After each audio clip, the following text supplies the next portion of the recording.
साथियों, परिप्रेक्ष्य के इस अंक में आप सभी साथियों का बहुत बहुत स्वागत है। और वर्कर्स सोशलिस्ट टीवी के लिए मैं आपके साथ हूं राजेश त्यागी। आज 8 नवंबर है और परिप्रेक्ष्य के इस अंक में हम चर्चा कर रहे हैं वर्कर्स सोशलिस्ट पार्टी की स्थापना का महत्व और उसके ऐतिहासिक उद्गम। ये हमारा आज का विषय है। आप जानते हैं कि कल अक्टूबर क्रांति की 103वीं वर्षगांठ थी और इसके साथ ही 7 नवंबर को यानी कल ही वर्कर्स सोशलिस्ट पार्टी की भी 8वीं वर्षगांठ थी। आज से 8 वर्ष पहले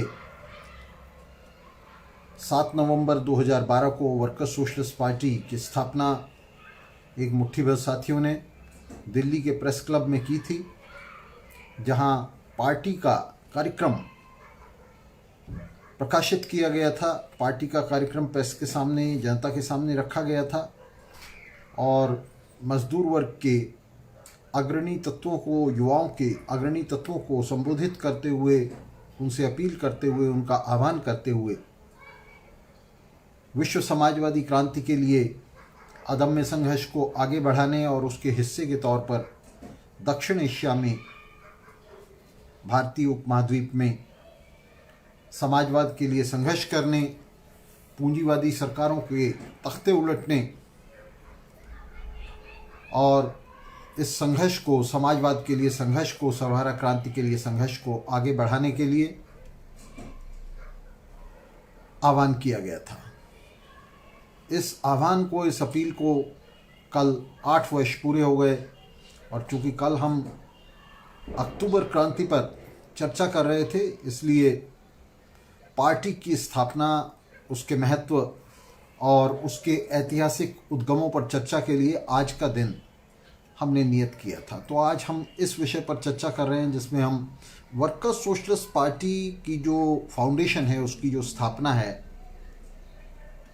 उसका अपना राजनीतिक और ऐतिहासिक महत्व क्या है और इतिहास में उसके उद्गम क्या हैं, उसके स्रोत क्या हैं।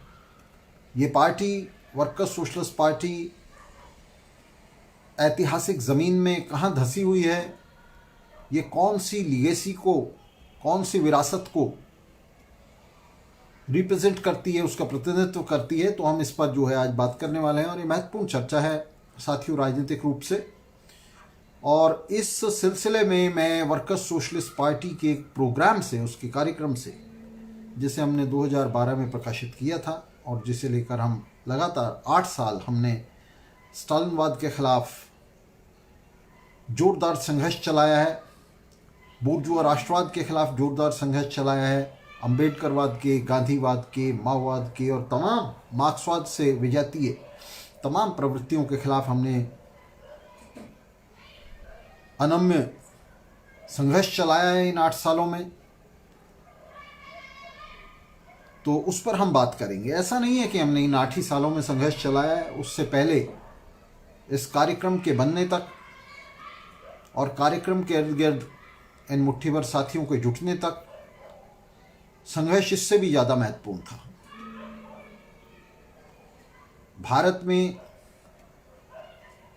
चौथे इंटरनेशनल की तरफ, लेनिन ट्रॉट्स्की की विचारधारा की तरफ ये निर्णायक मोड़ लेते हुए सन 2000 में हमने वास्तव में इस संघर्ष को शुरू किया था।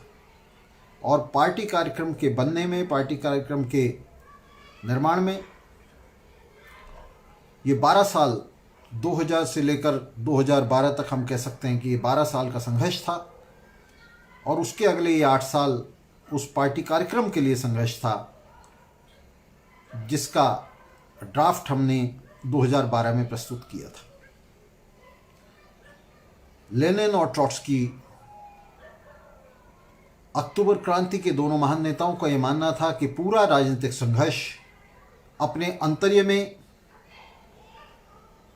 अंतिम रूप से कार्यक्रम के लिए संघर्ष है, एक क्रांतिकारी कार्यक्रम के लिए संघर्ष है।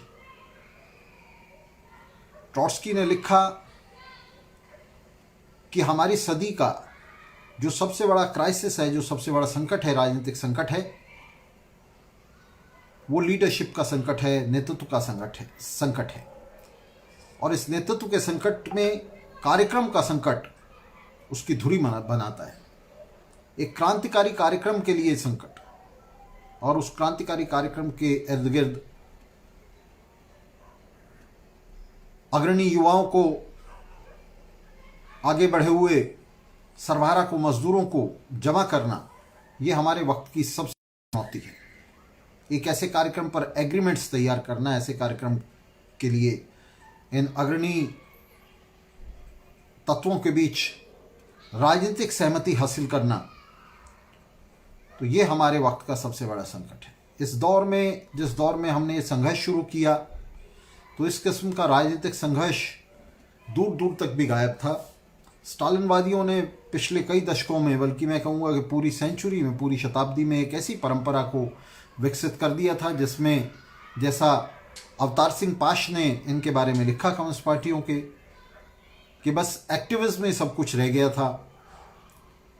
जिंदाबाद, मुर्दाबाद, लाल कुर्ते, मोटा चश्मा, तो एक कम्युनिस्ट का जो है बस ये प्रतीक बन गए थे। और ये प्रतीकात्मक कम्युनिज्म जो है, प्रतीकात्मक मार्क्सवाद जो है, दक्षिण एशिया में अपनी दुंदुभी बजा रहा था, जिसके बीच में वर्कर्स सोशलिस्ट पार्टी का संगठन एक वज्रनाद की तरह हुआ, एक बिजली की तरह कौंध गया। मुट्ठी भर तत्वों ने जिस पार्टी की नींव रखी, तो ये जो परिघटना थी, वर्कर्स सोशलिस्ट पार्टी की जो स्थापना थी, ये किसी भी अर्थ में पिछली शताब्दी में बोल्शेविक पार्टी की स्थापना से किसी अर्थ में कम नहीं थी। दक्षिण एशिया में मजदूर वर्ग के राजनीतिक संघर्ष में एक नया अध्याय खुला, एक ऐसा अध्याय खुला जिसकी जरूरत पिछले कई दशकों से महसूस की जा रही थी। बीएलपीआई के द्रवित होने से, बीएलपीआई के पतन से, Bolshevik Leninist party of India के पतन के बाद, जिसे क्रांतिकारी तत्वों ने स्वतंत्रता आंदोलन के अंदर जिसकी रचना की थी, तो बीएलपीआई के पतन के बाद ये एक शून्य बना हुआ था क्रांतिकारी आंदोलन में, जिसे भरने के लिए वर्कर्स सोशलिस्ट पार्टी की स्थापना हुई। और वर्कर्स सोशलिस्ट पार्टी ने अपने कार्यक्रम में बड़े गर्व के साथ ये घोषित किया कि हम उस क्रांतिकारी बीएलपीआई को, जो चौथे इंटरनेशनल से जुड़ी, जिसने लियोन ट्रॉट्स्की के क्रांतिकारी संघर्ष को हाथ लगाया, जिसने स्टालिनवाद के खिलाफ जीवन मरण का संघर्ष छेड़ा, हम उस Bolshevik Leninist party of India को पुनर्स्थापित कर रहे हैं। उसके पतन के खिलाफ संघर्ष के रूप में हम बीएलपीआई को पुनर्स्थापित कर रहे हैं। और हमने बीएलपीआई को पुनर्स्थापित किया, और ये हमने इतिहास की छाती पर एक तरह से कील ठोक दी।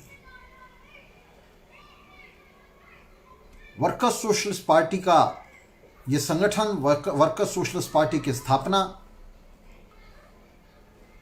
दक्षिण एशिया में सर्वहारा के राजनीतिक जीवन में, उसके राजनीतिक संघर्ष के एक पड़ाव के रूप में, इसका अपरिमित, अपरंपार महत्व है। स्टालिनवादी और माओवादी संशोधनवाद के खिलाफ मार्क्सवाद के संशोधन के हमारे वक्त में ये दो सबसे बड़े रूप हैं। बल्कि मैं कहूँगा कि माओवाद जो है वो चीनी स्टालिनवादी है, तो इसलिए संशोधनवाद का जो सबसे बड़ा रूप स्टालिनवाद है, उसके खिलाफ हमने जमकर संघर्ष छेड़ा। अंबेडकरवाद के खिलाफ पूंजीपति वर्ग ने जिस तरह से अंबेडकर के नेतृत्व में दलित मेहनतकशों को अपने साथ बांधने की जुगत भिड़ाई, उन्हें पूंजीवाद की व्यवस्था के पीछे करोड़ों करोड़ दलितों, गरीबों, मेहनतकशों को जाति के नाम पर, जातीय अस्मिता के नाम पर उन्हें अपील करते हुए अपने साथ जोड़ने और बांधने की, पूंजीवाद की व्यवस्था के पीछे बांधने की जुगत भिड़ाई, उसके खिलाफ पहली बार वर्कर्स सोशलिस्ट पार्टी ने एक निर्णायक जंग छेड़ी। इससे पहले मैं बता दूं साथियों आपको, अम्बेडकरवाद के खिलाफ कभी भी दक्षिण एशिया में मार्क्सवादियों ने धावा नहीं बोला था। इक्का दुक्का आलोचनाएं होती रहीं और वे भी बड़ी सतही आलोचनाएं होती रहीं, लेकिन अम्बेडकरवाद को, इस अस्मितावाद को जिस तरह की चुनौती वर्कर्स सोशलिस्ट पार्टी की तरफ से पहली बार मिली, तो ये अपने आप में ऐतिहासिक थी और अद्वितीय थी। अम्बेडकरवादी इससे घबरा गए, हड़बड़ा गए और उन्होंने वर्कर्स सोशलिस्ट पार्टी पर हजार तरह की तोहमतें और लानतें लगाने की कोशिश की। और इस मामले में स्टालिनवादी, माओवादी, अम्बेडकरवादी, गांधीवादी सब मिल गए। ये सब जो सर्वहारा के सांझे दुश्मन हैं, बूर्जुआजी के एजेंट हैं, इन सब ने मिलकर पिछले इन वर्षों में जिनमें वर्कर्स सोशलिस्ट पार्टी लड़ती रही, इनमें वर्कर्स सोशलिस्ट पार्टी का सब ने मिलकर साझा मुकाबला किया है। उसकी गरिमा को, उसके महत्व को कम करने की कोशिश की है और उसके खिलाफ सब ने मिलकर एक साझा संघर्ष छेड़ा है, उसे किनारे लगाने के लिए, उसे हाशिए पर लगाने के लिए, जिसमें आप जानते हैं कि ये सारी प्रवृत्तियां मिलकर भी ये नहीं कर पाई। वर्कर्स सोशलिस्ट पार्टी स्क्रैच से, बिल्कुल ज़मीन से बढ़ती हुई, उगती हुई आज एक ऐसी पार्टी के तौर पे विकसित हो रही है दक्षिण एशिया में, जो अकेली विकासशील पार्टी है, जिस पार्टी का विकास हो रहा है। बाकी जितनी भी पार्टियां हैं, वाम की पार्टियां हैं, मध्यमार्गी पार्टियां हैं, रिफॉर्मिस्ट पार्टियां हैं, संशोधनवाद की, सुधारवाद की पार्टियां हैं, उन सब का पतन हो रहा है इस दौर में, जिसमें पूंजीवाद फासीवाद में बदलता जा रहा है, जिसमें पूरा शासक वर्ग, बूर्जुआजी नहीं, पैटी बूर्जुआजी भी फासीवाद की तरफ एक निश्चित झुकाव ले रही है। तो इस दौर में सिर्फ वर्कर्स सोशलिस्ट पार्टी, मजदूर वर्ग का प्रतिनिधित्व करने वाली वर्कर्स सोशलिस्ट पार्टी ऐसी पार्टी है जो आगे बढ़ रही है और जिसकी तरफ सर्वहारा की और युवाओं के सबसे बेहतरीन हिस्से जिसकी तरफ आकर्षित हो रहे हैं। वर्कर्स सोशलिस्ट पार्टी की नींव रखते हुए, वर्कर्स सोशलिस्ट पार्टी की स्थापना रखते हुए एक जो सबसे महत्वपूर्ण बात हमने कही थी और जो बीएलपीआई के संस्थापक भी जानते थे, वो ये थी कि हमारी पार्टी किसी एक देश की, किसी एक क्षेत्र की, किसी एक राष्ट्र की, किसी एक भाषा की, किसी एक जाति की पार्टी नहीं है।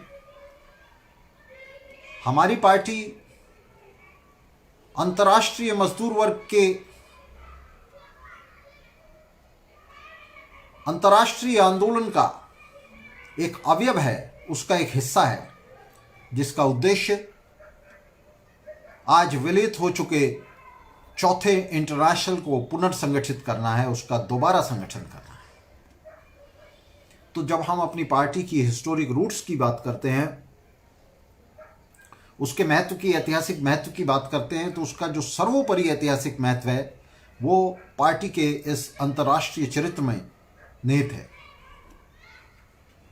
दशकों से स्टालिनवादियों और माओवादियों ने जो पार्टियां बनाई, वे पूरी तरह से न सिर्फ राष्ट्रवादी पार्टियां थीं, बल्कि पूरी तरह से राष्ट्रोन्मुख पार्टियां थीं। ऐसी पार्टियां थीं जिनका जुड़ाव, जिनकी राजनीति, जिनकी प्रतिबद्धता अपनी राष्ट्रीय बूर्जुआजी और राष्ट्रीय बूर्जुआजी के हितों के साथ बंधी हुई थी और वे उसी के हितों को आवाज़ दे रही थी, उसके हितों के आधार पर अपील कर रही थी और उसके हितों को आगे बढ़ा रही थी। तो पहली बार दक्षिण एशिया में बीएलपीआई के विलयित होने के बाद वर्कर्स सोशलिस्ट पार्टी ने अंतर्राष्ट्रीयतावाद का ये झंडा बुलंद किया, जिसमें उसने स्पष्ट रूप से अपने कार्यक्रम में कहा कि हम अंतर्राष्ट्रीय सर्वहारा की पार्टी हैं और सर्वहारा की अंतर्राष्ट्रीय पार्टी हैं, उसका हिस्सा है।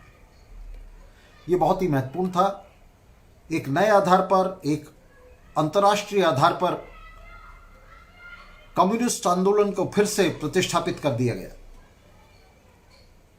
ये आंदोलन जो स्टालिनवादियों और माओवादियों के फंदे में फंसकर राष्ट्रवाद की कीचड़ में गले तक डूब गया था, जिसने पूरी तरह से सर्वहारा अंतर्राष्ट्रीयता से किनारा कर लिया था, उस आंदोलन को पुनर्निर्देशित किया गया, रीओरिएंट किया गया और ये कंपास तैयार की गई, ये कार्यक्रम तैयार किया गया, जिस कार्यक्रम को हाथ में लेकर वर्कर्स सोशलिस्ट पार्टी ने 8 साल संघर्ष किया और इसमें सबसे बेहतरीन तत्वों को, क्रांतिकारी आंदोलन के सबसे बेहतरीन तत्वों को अपनी ओर खींच लिया।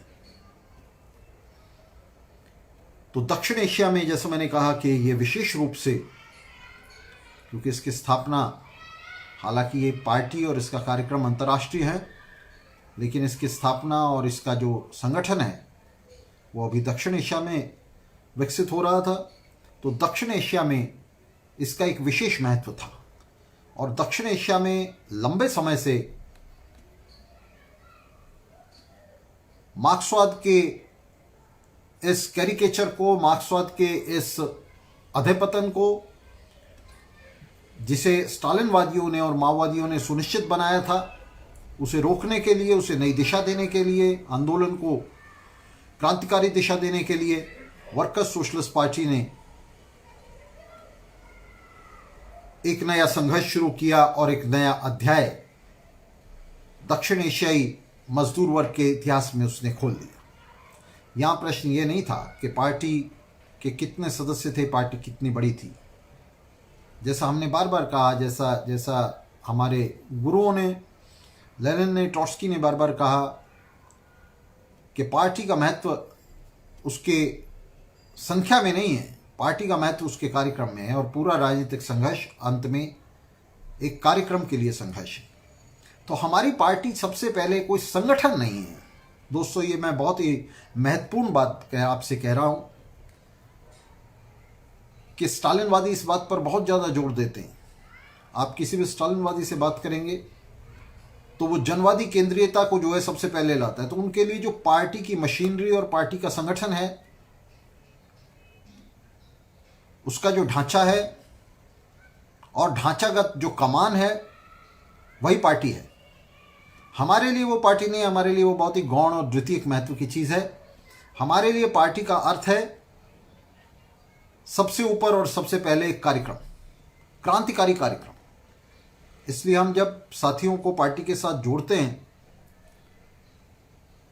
पार्टी के समर्थक बनते हैं साथी, और वो हमसे पूछते हैं कि वे किस तरह पार्टी के साथ जुड़ सकते हैं, और रोज़ाना जो साथी संगठन के काम में लगे हुए हैं वे जानते हैं कि रोज़ाना इस तरह के साथियों की जो रिक्वेस्ट हैं, इस तरह के साथियों के जो प्रतिवेदन हैं, वे लगातार आ रहे हैं। वो कहते हैं कि हम किस तरह पार्टी के साथ जुड़ सकते हैं। तो हम उन्हें कहते हैं कि पार्टी के साथ जुड़ने का मतलब ये नहीं है कि आप बस उसके किसी आप पार्टी के संगठन में भर्ती हो गए, आपकी हमने पर्ची काट दी, उससे कोई मतलब नहीं।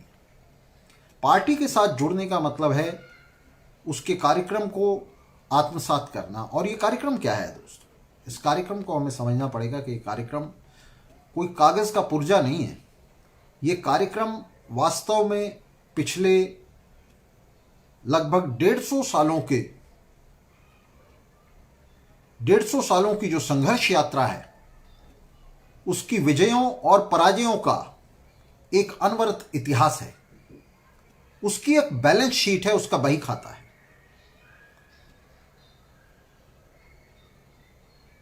हमने विजय कैसे हासिल करी, हम अक्टूबर क्रांति के शीर्ष तक कैसे पहुंचे, और कैसे फिर हमने पराजय पर पराजय हासिल करी, कैसे विश्व सर्वहारा फिर उस ऊंचाई को नहीं छू पाया और सोवियत संघ भी, अक्टूबर क्रांति भी विलीन हो गई इतिहास में। तो ये हमारी पराजय हैं जिनकी एक लंबी श्रृंखला है,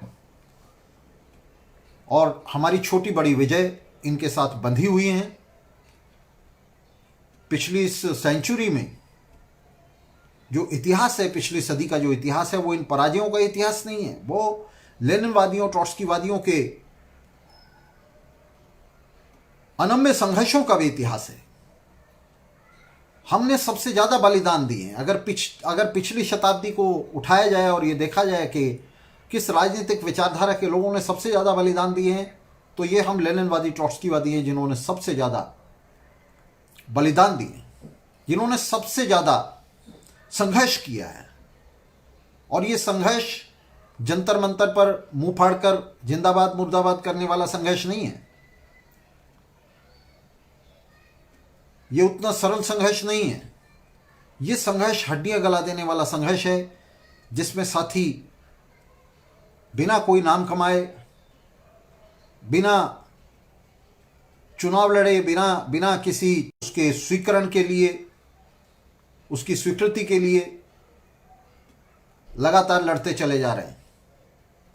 और मुझे लगता है ये लड़ाई हमारी सभी साथियों की सुबह 5 बजे से शुरू हो जाती है और रात को मैं देखता हूं कि 12-1 बजे तक जो है लड़ाई जारी रहती है। बहुत सारे साथी जो हमारे विशेष रूप से जो स्टालिनवादी और माओवादी, जिन्हें पूरी तरह से सिखा दिया गया है कि किसी भी तरह से सैद्धांतिक और राजनीतिक संघर्ष में हिस्सा लेना जो है वो हवाई संघर्ष है और सिर्फ ये जिंदाबाद मुर्दाबाद जो है यही संघर्ष है, तो वे हम पर फब्तियाँ कसते हुए कहते हैं कि आप जो है फेसबुकिया क्रांतिकारी हैं। वे भूल जाते हैं कि यही आरोप जो है बोल्शेविकों पर लगाया जाता था, बोल्शेविकों को हुट आउट किया जाता था यही आरोप लगा करके कि वो जो हैं कागजी क्रांतिकारी हैं, वे इसका निकाल रहे हैं, उनका जो राजनीतिक संघर्ष का उनका जो एकमात्र माध्यम है वो इसका है। और आप जानते हैं कि बोल्शेविक आर्थिक संघर्षों को, मजदूर वर्ग के आर्थिक संघर्षों को पीछे रखते थे और राजनीतिक संघर्ष को केंद्र में रखते हुए वे सबसे ज़्यादा जो महत्व देते थे उन चीज़ों को देते थे जिनका महत्व जो दूसरे करंट्स थे, जो दूसरी धाराएं थी, वे समझ ही नहीं पाते थी। तो ये जो कार्यक्रम के लिए संघर्ष है, ये जो दिशा के लिए संघर्ष है, ये जो दिशा संधान है, ये बहुत महत्वपूर्ण है और हमारे पूरे कार्यक्रम का, हमारे पूरे संघर्ष का ये केंद्रीय बिंदु है, उसका पाइवट है, उसकी धुरी है ये। तो साथियों, इस संघर्ष का, हमारे इस पूरे संघर्ष का जो उद्देश्य है, इसका जो केंद्रीय उद्देश्य है वो है विश्व समाजवादी क्रांति। विश्व समाजवादी क्रांति का अर्थ ये नहीं है कि पूरे विश्व में, जैसा कि हमारे सूत्र का वल्गराइजेशन करते हुए, उसके बारे में भ्रम फैलाते हुए, उसका गुड़ गोबर करते हुए हमारे विरोधी स्टालिनवादी और माओवादी कहते हैं। विश्व समाजवादी क्रांति का मतलब ये नहीं है कि पूरी दुनिया में एक साथ समाजवादी क्रांति होने वाली है, सब देशों में सरवारा एक साथ उठ खड़ा होने वाला है। ये वल्गराइजेशन है इसका, ये जो है इसके बारे में भ्रांति फैलाने वाली बात है। विश्व समाजवादी क्रांति का मतलब है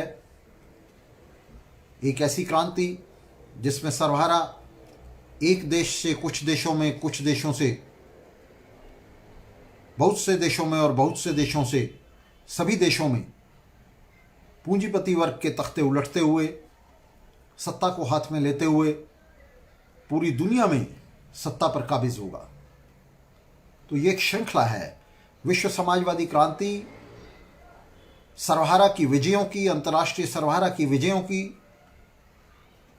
एक लंबी श्रृंखला है और हम नहीं कह सकते कि ये जो श्रृंखला है ये कितनी लंबी हो सकती है या छोटी हो सकती है। ये विश्व समाजवादी क्रांति कितने कम समय में या कितने ज़्यादा समय में संपन्न हो सकती है, पहले देश से अंतिम देश तक पहुंचने में इसे कितना समय लगेगा, ये बहुत सारी परिस्थितियों पर निर्भर करता है। लेकिन ये निश्चित है कि ये क्रांति, ये इनकलाब, इसका जो अंतर्य है वो अंतर्राष्ट्रीय है, वो राष्ट्रीय नहीं है। इसलिए हमने एक देश में समाजवाद की भौंडी मार्क्सवादी व्याख्या को पूरी तरह से निरस्त किया, उसे खारिज किया और हमने समाजवाद के किसी भी तरह के राष्ट्रीय संस्करणों को, चाहे वो हिटलर ने तैयार किया नेशनल सोशलिज्म के रूप में जर्मनी में, या स्टालिन ने रशियन नेशनल सोशलिज्म के तौर पे उसे तैयार किया, हमने इन तमाम विकृतियों को हमने पूरी तरह से खारिज किया, उन्हें स्वीकार किया और हम लगातार सर्वहारा क्रांति के अंतर्राष्ट्रीय चरित्र को सामने लाते हुए उसे केंद्र में रखते हुए हम संघर्ष करते रहे। और इसका अंतर्राष्ट्रीय चरित्र सर्वहारा क्रांति का हमारे कार्यक्रम का, हमारे संघर्ष का केंद्रीय बिंदु है। इस विश्व समाजवादी क्रांति के हिस्से के रूप में, और मैं यह बताना चाहूँगा कि ये जो हमारा कार्यक्रम है ये पूरी तरह से स्टालिनवादियों और माओवादियों की इस मूर्खतापूर्ण प्रतिपत्ति को कि ट्रॉट्स्कीवादी पूरी दुनिया में एक साथ क्रांति चाहते हैं, ये मूर्खतापूर्ण बात है, तो इसको पूरी तरह से उलट भी देता है। विश्व समाजवादी क्रांति को रियलाइज़ करने के लिए, उसे हासिल करने के लिए हमने जो कार्यक्रम सामने रखा है वो हमने दुनिया के अलग अलग हिस्सों में एक ट्रांजिशनल प्रोग्राम, एक संक्रमणकालीन कार्यक्रम सामने रखा है। और इसके हिस्से के रूप में हमने भारत में और भारतीय उपमहाद्वीप पर एक बहुत ही ठोस कार्यक्रम सामने रखा है, जिसके बारे में कभी स्टालिनवादी पार्टियों ने विचार तक नहीं किया, जिसके आसपास भी वे नहीं थी। ये कार्यक्रम क्या है? ये कार्यक्रम है दक्षिण एशिया को एक समाजवादी संघ में तब्दील करने का कार्यक्रम। लेकिन हमने कहा कि विश्व समाजवादी क्रांति को एकदम हासिल नहीं किया जा सकता। उस क्रांति को हम जिन अवयवों में विघटित करके देखते हैं उसमें से एक है दक्षिण एशिया में पूंजीवादी राष्ट्रों के तख्ते उलटकर एक समाजवादी संघ की स्थापना करना, एक सोवियत गणराज्य की स्थापना करना, ये पार्टी का केंद्रीय उद्देश्य है। और इस उद्देश्य को हासिल करने के लिए भी हम इस पर भी भ्रम में नहीं हैं कि पूरे दक्षिण एशिया में एक साथ इनकलाब हो जाएगा। नहीं, हम ये बिल्कुल नहीं कह रहे। इसके हिस्से के रूप में भी हमने कहा कि दक्षिण एशिया में समाजवादी संघ की स्थापना का भी हमने एक ठोस रास्ता, एक ठोस कार्यक्रम सामने रखा।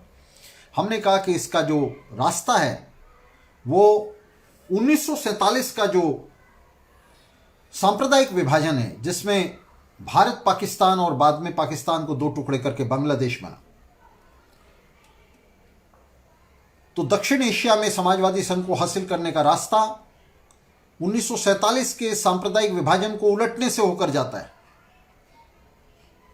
दक्षिण एशिया में समाजवादी संघ की स्थापना के लिए हमें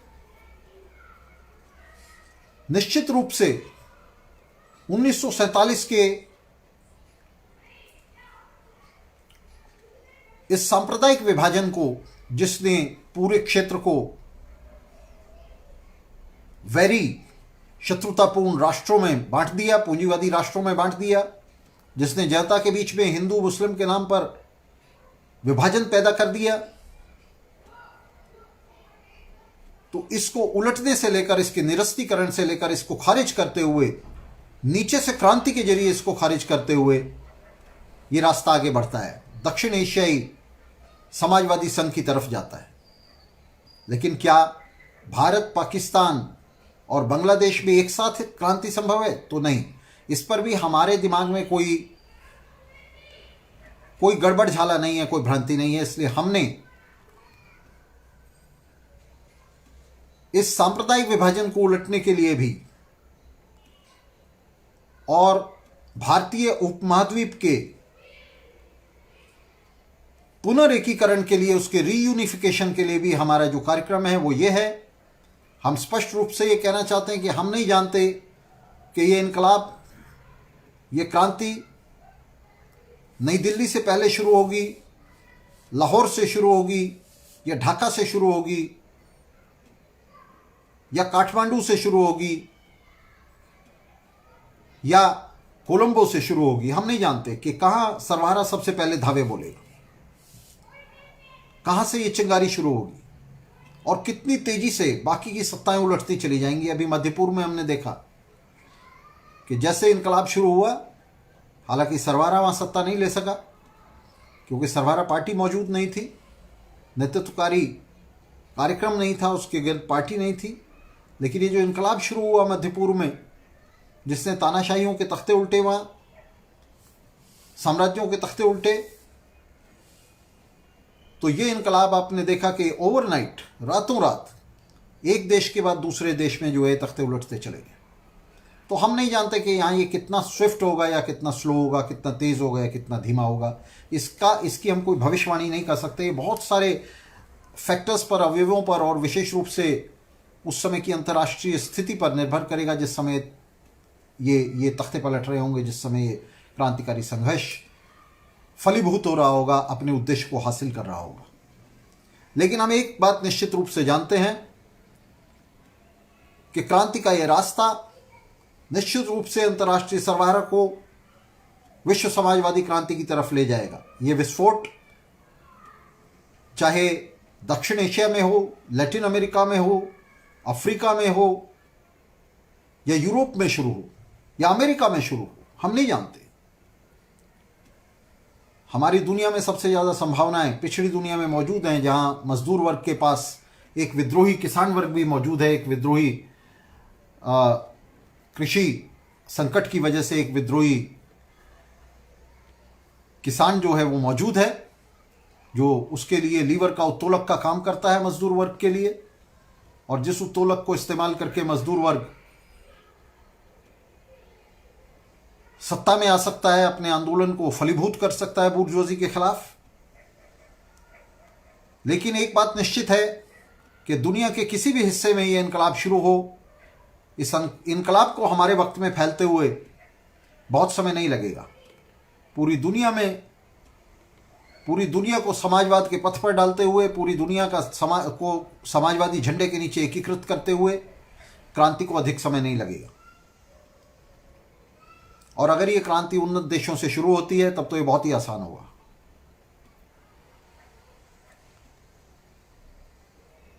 तो विश्व समाजवादी क्रांति के रूप में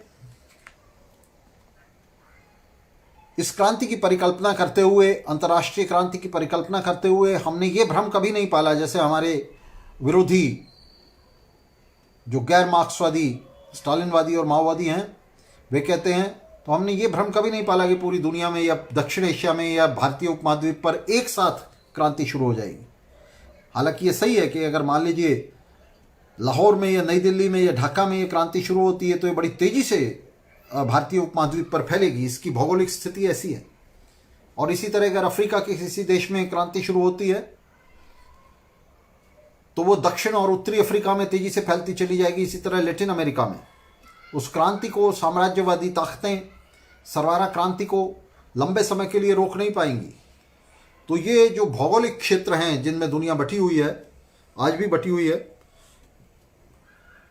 तो इन क्षेत्रों के अंदर क्रांति का ये जो स्वरूप है, जो अपने आप में क्षेत्रीय है, इसको इंगित करते हुए इसको रेखांकित करते हुए हमने ये कहा है कि क्रांति एक देश से कुछ देशों में, कुछ देशों से कई देशों में, और कई देशों से तमाम देशों में ये फैलती चली। इसलिए ये जो हमारे ऊपर आरोप है कि ट्रॉट्स्की और ट्रॉट्स्कीवादी तो पूरी दुनिया में एक साथ क्रांति करना चाहते हैं, ये अपने आप में स्टालिनवादियों और माओवादियों का एक ऐसा झूठ है जिससे वे अपने कार्यकर्ताओं को, अपने समर्थकों को, अपने अनुयायियों को बहलाते हैं, उन्हें फुसलाते हैं। लेनिनवादियों और ट्रॉट्स्कीवादियों के खिलाफ उन्हें झूठ फैलाकर दिग्भ्रमित करते हैं, उन्हें दिशाहीन बनाते हैं। तो साथियों, ये पार्टी के स्थापना के महत्व पर मैं बोल रहा था, और मैं कार्यक्रम से कुछ हिस्से जो बहुत ही महत्वपूर्ण है, हालांकि हम कार्यक्रम से हिस्सों को सीधे नहीं पढ़ते हैं, हमने किसी लाइव में नहीं पढ़ा है, लेकिन आज चूँकि हम वर्कर्स सोशलिस्ट पार्टी के ऐतिहासिक उद्गमों पर बात कर रहे हैं, उसके महत्व पर बात कर रहे हैं, उसके ऐतिहासिक भूमिका पर बात कर रहे हैं, तो ये बहुत ही महत्वपूर्ण होगा कि मैं उसके कुछ हिस्से आपके सामने पढ़ूं। तो मैं सबसे पहले जो हमारे कार्यक्रम की भूमिका है उसको मैं इंगित करना चाहूँगा और उससे मैं कुछ हिस्से पढ़ना चाहूँगा। तो कार्यक्रम की जो ओपनिंग लाइंस हैं, जहाँ से कार्यक्रम खुलता है, वो कहता है, सर्वारा वर्ग से लंबे समय से अपेक्षित था कि वह विश्व सर्वारा पार्टी चौथे अंतर्राष्ट्रीय के हिस्से के रूप में एक वास्तविक क्रांतिकारी पार्टी का निर्माण करने के लिए अपने इतिहास में नया पृष्ठ खोले। वर्कर्स सोशलिस्ट पार्टी की स्थापना करते हुए मजदूर वर्ग के अगुआ तत्वों ने अपने संघर्ष को निर्णायक रूप से सतत क्रांति के कार्यक्रम पर आधारित करते हुए चौथे अंतर्राष्ट्रीय आंदोलन की ओर निश्चित मोड़ ले लिया है। तो साथियों, ये जो सतत क्रांति का कार्यक्रम है, परमानेंट रिवोल्यूशन का कार्यक्रम है, ये आप जानते हैं कि लियोन ट्रॉट्स्की ने 1906 में ये कार्यक्रम सामने रखा था, जिसमें लियोन ट्रॉट्स्की ने कहा था कि जो पिछड़े देश हैं, रूस जैसा पिछड़ा देश, उसमें सर्वहारा विद्रोही किसानों के लीवर को इस्तेमाल करते हुए यूरोप से भी पहले सत्ता में आ सकता है। और लियोन ट्रॉट्स्की ने बताया था कि किस तरह से ऐसा नहीं है जैसा स्टालिनवादी और माओवादी कहते हैं कि कुछ देशों में क्रांति जो है वो बुर्जुआजी के नेतृत्व में होगी और कुछ देशों में सर्वहारा के नेतृत्व में होगी। जहाँ पूंजीवाद का विकास हो गया है वहाँ सर्वहारा क्रांति होगी, जहाँ पूंजीवाद का विकास नहीं हुआ है वहाँ सर्वहारा क्रांति नहीं होगी। ऐसा नहीं है। लियोन ट्रॉट्स्की ने बताया कि पूरी दुनिया के अंदर पूंजीवाद एक केंद्रीय उत्पादन प्रक्रिया के तौर पर अपनी जगह ले चुका है। पूरी दुनिया का पूंजीवादीकरण हो चुका है, एक अंतर्राष्ट्रीय बाजार स्थापित हो चुका है। और साम्राज्यवाद के इस दौर में दुनिया में कोई भी क्रांति, कोई भी इंकलाब सर्वहारा इंकलाब के अलावा और कुछ हो ही नहीं सकता। वो सिर्फ सर्वहारा इंकलाब ही हो सकता है।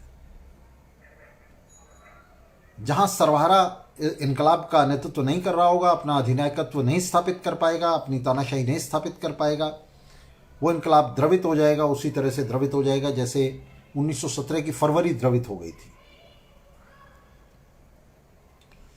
तो ये सतत क्रांति का लियोन ट्रॉट्स्की का सिद्धांत था, जिसमें लियोन ट्रॉट्स्की ने बताया कि जनवादी और समाजवादी क्रांतियों के बीच में अब पुराने यूरोप की तरह कोई चीन की दीवार नहीं रह गई है, कोई स्टील वॉल नहीं रह गई है, बल्कि ये दोनों क्रांतियां एक दूसरे में गुथ गई हैं। ठीक उसी तरह जिस तरह पिछड़े हुए देशों में मध्ययुगीनता और पूंजीवादी आधुनिकता,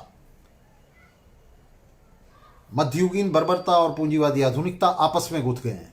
तो इसलिए उनके खिलाफ जो दो क्रांतियां हैं, मध्ययुगीन बर्बरता के खिलाफ जनवादी क्रांति और आधुनिक पूंजीवादी आधुनिकता के खिलाफ समाजवादी क्रांति, तो ये दोनों क्रांतियां भी आपस में गुथ गई हैं और ये क्रांतियों का अनवरत सिलसिला बन गया है, जिसके बीच में कोई वॉल नहीं है, उसके बीच में कोई गैप नहीं है, कोई टूट नहीं है। ऐसा नहीं है कि पहले एक जनवादी क्रांति होगी और उसके बाद समाजवादी क्रांति होगी। तो ये ट्रॉट्स्की की जो थीसिस थी, सतत क्रांति की थीसिस, तो इस थीसिस के ऊपर वर्कर्स सोशलिस्ट पार्टी का ये कार्यक्रम जो है ये आधारित है, जो कार्यक्रम इस बात से पूरी तरह इनकार करता है कि भारत में समाजवादी क्रांति से पहले कोई जनवादी क्रांति होगी, जो कार्यक्रम इस बात की अनुशंसा करता है कि ये एक सतत सर्वहारा क्रांति है, इसलिए हमने इसे सतत क्रांति का अनइंटरप्टेड रिवोल्यूशन है, अटूट क्रांति है, जो सर्वहारा के सत्ता में आने के साथ शुरू होगी और जनवादी कार्यक्रमों को, जनवादी कार्यभारों को तेजी से पूरा करते हुए साथ ही साथ समाजवादी कार्यभारों का भी अंगीकार करेगी, उन्हें भी पूरा करने की कोशिश करेगी। कितनी तेजी से वो जनवादी कार्यभारों को पूरा कर पाएगी और कितनी तेजी से वो समाजवादी कार्यभारों को हाथ लगा पाएगी, उस प्रक्रिया को कर पाएगी, इसकी हम कोई भविष्यवाणी नहीं कर रहे हैं। ये अलग अलग समय में, अलग अलग क्षेत्रों में, देशों में अलग अलग तरह से हो सकता है। मसलन सोवियत संघ में सोवियत क्रांति के अलगाव के बाद और पूरी पूंजीवादी दुनिया के, साम्राज्यवादी दुनिया के उसके खिलाफ जुट जाने के बाद सोवियत संघ समाजवादी कार्यभारों को बिल्कुल ही हाथ नहीं लगा पाया और उसका समाजवादी कार्यभार सोवियत संघ के अंदर नहीं, सोवियत संघ के बाहर था। तो वो समाजवादी कार्यभार था पश्चिमी यूरोप में पूंजीवादी सत्ताओं के तख्ते उलटना। तो इसमें सोवियत संघ को कामयाबी नहीं मिल पाई। पश्चिम में वो लाल सेना का इस्तेमाल नहीं कर पाया, क्रांतियों को सफल बनने के लिए वो एक सफल सहयोग नहीं दे पाया, लेकिन उसने उसके लिए जी तोड़ कोशिश की। तो ये अलग अलग वक्त में अलग अलग तरह की परिस्थितियाँ होंगी।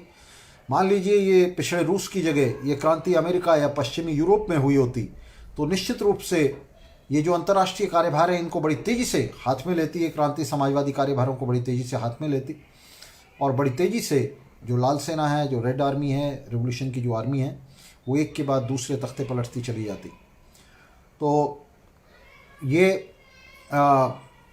बड़ी महत्वपूर्ण बात है जो मैं आपके सामने कह रहा हूँ कि ये जो सतत क्रांति का कार्यक्रम है, जिसके ऊपर जो हमारे वर्कर्स सोशलिस्ट पार्टी के कार्यक्रम की वास्तव में धुरी है जिसके ऊपर वर्कर्स सोशलिस्ट पार्टी का कार्यक्रम खड़ा हुआ है। तो सतत क्रांति के इस कार्यक्रम को, जिसके लिए लियोन ट्रॉट्स्की के नेतृत्व में एक बड़ा संघर्ष चला, रूस में क्रांति से पहले लगभग 1 दशक और क्रांति के बाद लियोन ट्रॉट्स्की के जीवित रहने तक लगभग 2 दशक, 2.5 दशक ये संघर्ष चलता रहा। और फिर ट्रॉट्स्की के बाद ये संघर्ष चौथे इंटरनेशनल के अंदर और चौथे इंटरनेशनल की अपनी विकृतियों के खिलाफ ये संघर्ष लगातार जारी रहा। तो इसमें मैं कार्यक्रम के अगले हिस्सों को पढ़ रहा हूं।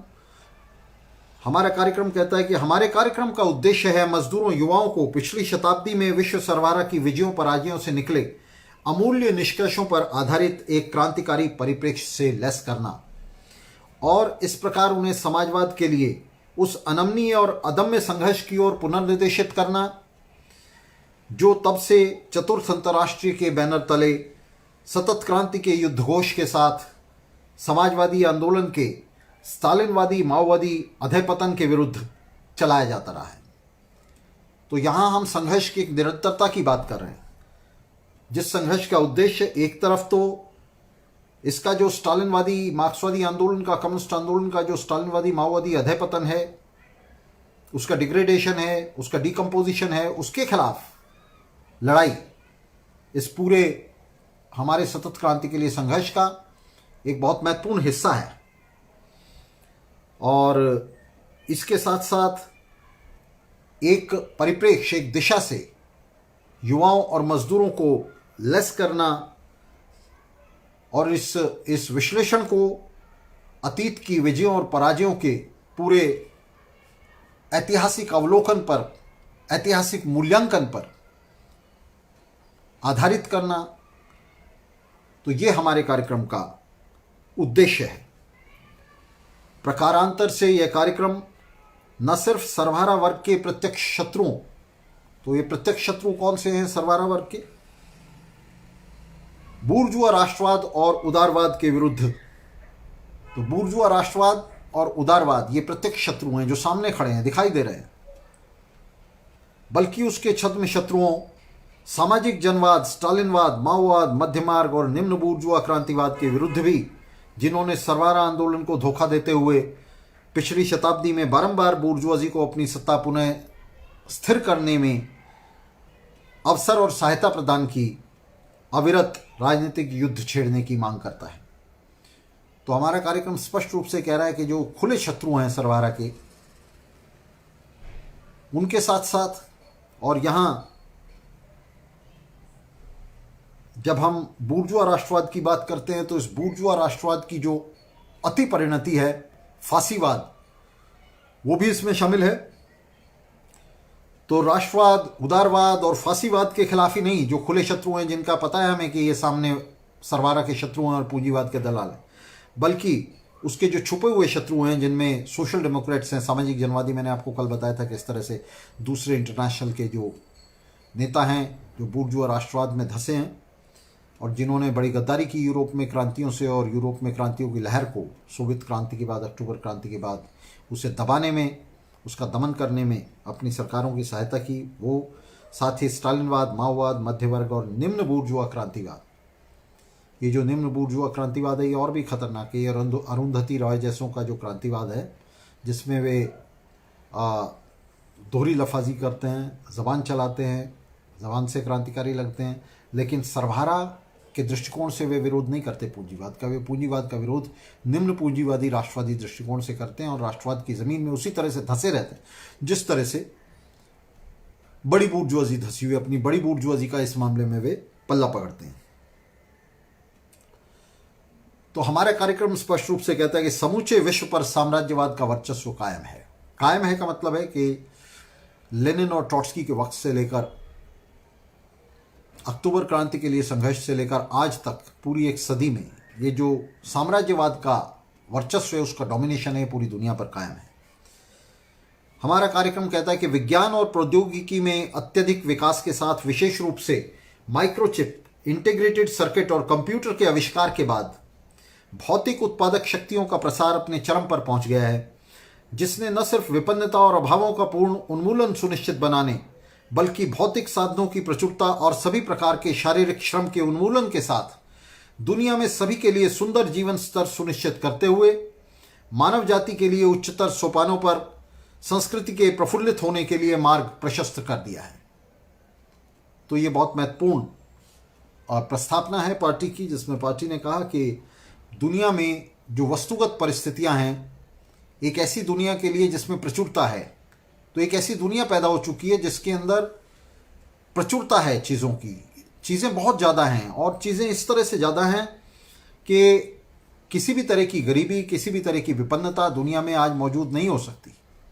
आज इतना सब कुछ मानव जाति ने जो है इकट्ठा कर लिया है, उसका संचित श्रम इतना ज़्यादा हो गया है, एक ऐसी स्थिति में हम पहुंच गए हैं जहां मशीनें अपने आप ही कच्चे माल को उठाकर उसे तैयार करके हमारी दहलीज पर, हमारी चौखट पर लाकर पटक सकती हैं। हम ड्रोन्स के युग में रह रहे हैं। तो ऐसे वक्त में भी, ऐसे वक्त में जिसमें ये प्रचुरता पैदा हो गई है, ऐसी दुनिया के अंदर, तो उसके अंदर हम आज क्रांति की बात कर रहे हैं। हमारी दुनिया एक सदी लेनिन और ट्रॉट्स्की की दुनिया से भी एक सदी आगे आ गई है और इस दुनिया में, हमारी दुनिया में असीमित प्रचुरता पैदा हो गई, इतनी प्रचुरता पैदा हो गई है कि किसी भी तरह के अभाव, विपन्नता का कोई प्रश्न ही नहीं हो सकता मानव जाति के लिए। तो ये हम इस समय संस्कृति के उच्चतर सोपानों पर, जिसमें आदमी जो है आर्ट में, साइंस में, स्पोर्ट्स में, उसमें अपने आप को शामिल कर सकता है, बजाय कमर तोड़ काम के, बजाय सिर्फ रिप्रोडक्टिव काम के, अपना पुनरुत्पादन करते रहने के, सिर्फ रोटी खाने, मशीनों पर काम करने और सो जाने के, इससे इतर, इससे अलग हटकर, इस सारे काम से अलग आदमी अपना जो है, जो आत्मिक और आध्यात्मिक विकास है, उसे संपन्न कर सकता है। तो संस्कृति के एक उच्चतर स्तर पर हम पहुंच गए। कार्यक्रम आगे कहता है, लेकिन इसके बजाय सर्वहारा और अन्य मेहनतकश वर्गों की जीवन स्थितियां अधिकाधिक बिगड़ती जा रही हैं और किसी परिप्रेक्ष्य और भविष्य की आशा से वंचित मानव संस्कृति गंभीर संकट में है। तो एक तरफ तो प्रचुरता की हद यह हो गई है कि वस्तुओं का उत्पादन, चीजों का उत्पादन और तमाम तरह के संचय आसमान में जा पहुंचे हैं। चीज़ों की अधिकता हो गई है, जितनी मांग दुनिया में हो सकती है आज चीज़ों का उत्पादन हम उससे ज़्यादा कर सकते हैं, हो रहा है ये उत्पादन और उससे ज़्यादा किया जा सकता है। अनाज के गोदाम भरे पड़े हैं लेकिन लोग भूखे मर रहे हैं। तो ये जो कॉन्ट्रडिक्शन है, ये जो अंतर्विरोध है, इसको आगे कार्यक्रम जो एक्सप्लेन करता है, ये कहता है कि किसी परिप्रेक्ष्य और भविष्य की आशा से वंचित मानव संस्कृति गंभीर संकट में है। इस संकट को रेखांकित करता है। कार्यक्रम कहता है कि मुख्य बाधक हैं उत्पादन साधनों के निजी स्वामित्व पर आधारित विश्व आर्थिक प्रणाली और प्रतिद्वंद्वी राष्ट्रीय राज्यों के बीच विश्व का अतार्किक विभाजन, जिसे हम साम्राज्यवाद के नाम से जानते हैं। बहुत ही महत्वपूर्ण बात है और साथियों को इसे समझना चाहिए। साम्राज्यवाद क्या है? जो मार्क्सवाद को नहीं जानते, मार्क्सवादी सिद्धांत को नहीं जानते, उनके लिए साम्राज्यवाद जिस तरह की समझबूझ, कचरा समझबूझ, कचरा मार्क्सवादियों ने फैलाई है, स्टालिनवादियों, माओवादियों ने फैलाई है, उसमें साम्राज्यवाद हमें अमेरिका में दिखाई देता है और भारत हमें जो है वो क्रांति का पड़ाव दिखाई देता है। ये गलत है। साम्राज्यवाद है क्या? तो हमारा कार्यक्रम बताता है कि साम्राज्यवाद जो है, एक तरफ तो उत्पादन साधनों के निजी स्वामित्व पर टिकी हुई, उस पर आधारित विश्व आर्थिक प्रणाली है। इस साम्राज्यवाद के दो हिस्से हम मुख्य रूप से कर सकते हैं इसे समझने के लिए। एक इसका राजनीतिक हिस्सा है और एक इसका आर्थिक हिस्सा है। तो इसका आर्थिक पहलू क्या है? इसका आर्थिक पहलू है साम्राज्यवाद का कि इसकी जो वर्ल्ड इकोनॉमिक प्रोसेस है, विश्व आर्थिक प्रणाली है, ये विश्व आर्थिक प्रणाली उत्पादन साधनों के निजी स्वामित्व पर टिकी हुई है, जिसमें उत्पादन के साधनों पर निजी स्वामित्व कायम है। उत्पादन के साधन आज भी निजी स्वामित्व में हैं। ये इसका आर्थिक पहलू है। और इसका राजनीतिक पहलू है प्रतिद्वंद्वी राष्ट्रीय राज्यों के बीच विश्व का अतार्किक विभाजन। कि दुनिया का ये जो इलॉजिकल पार्टीशन है, ये जो बैरिकेडिंग पूरी दुनिया के अंदर हो रखी है, कि दुनिया छोटे बड़े बूर्जुआ राष्ट्र राज्यों में बटी हुई है।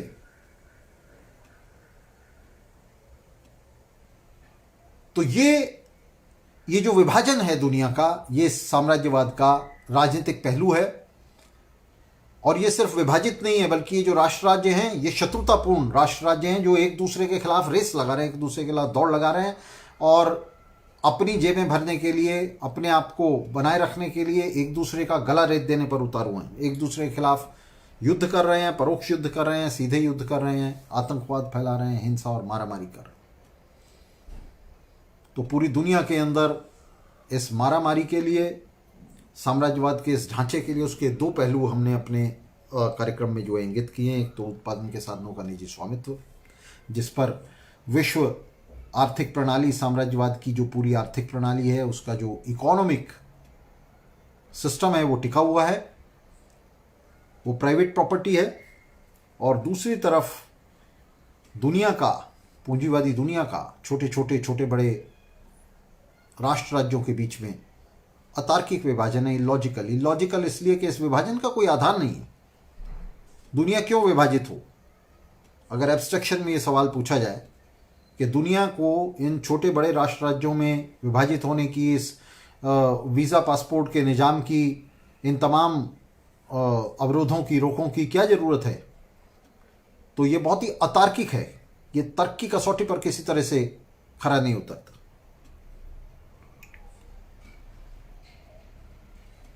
साम्राज्यवाद की व्यवस्था, विश्व पूंजीवाद अपने सदियों पुराने उत्पादन संबंधों के जरिए उत्पादक शक्तियों को अवरुद्ध करता है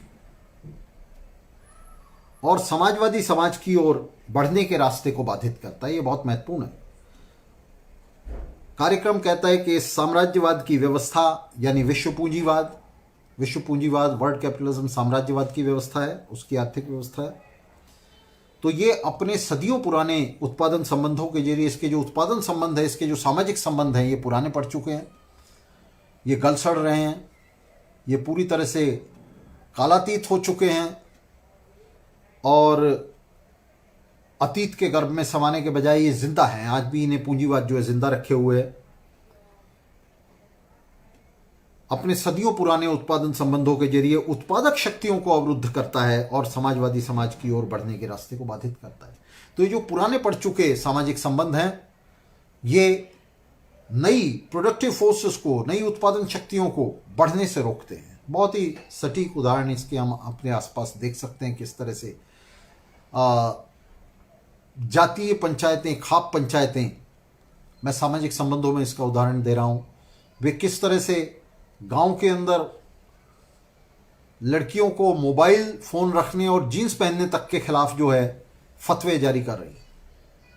तो ये जो पुराने पड़ चुके, गल सड़ चुके पूरे सामाजिक संबंध हैं, ये आज भी जिंदा हैं और समाज इनके हाथ में है। इनके फतवे जो हैं ये लागू होते हैं, इनके पास ताकत है, इनके पास सामाजिक ताकत है।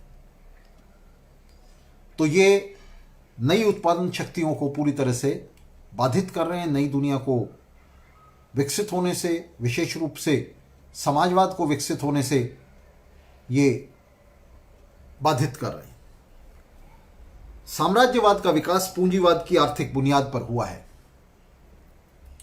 एक सामाजिक आर्थिक संगठन के रूप में पूंजीवाद की ऐतिहासिक रूप से प्रगतिशील भूमिका बहुत पहले ही समाप्त हो चुकी है। तो यहां हमने कहा है कि साम्राज्यवाद जो है वो और कुछ नहीं है, ये पूंजीवाद की ओवर ग्रोथ है। पूंजीवाद का आगे का विकास जो है वो साम्राज्यवाद है। पूंजीवाद साम्राज्यवाद से अलग कुछ नहीं है। साम्राज्यवाद अपने आधार में पूंजीवाद ही है।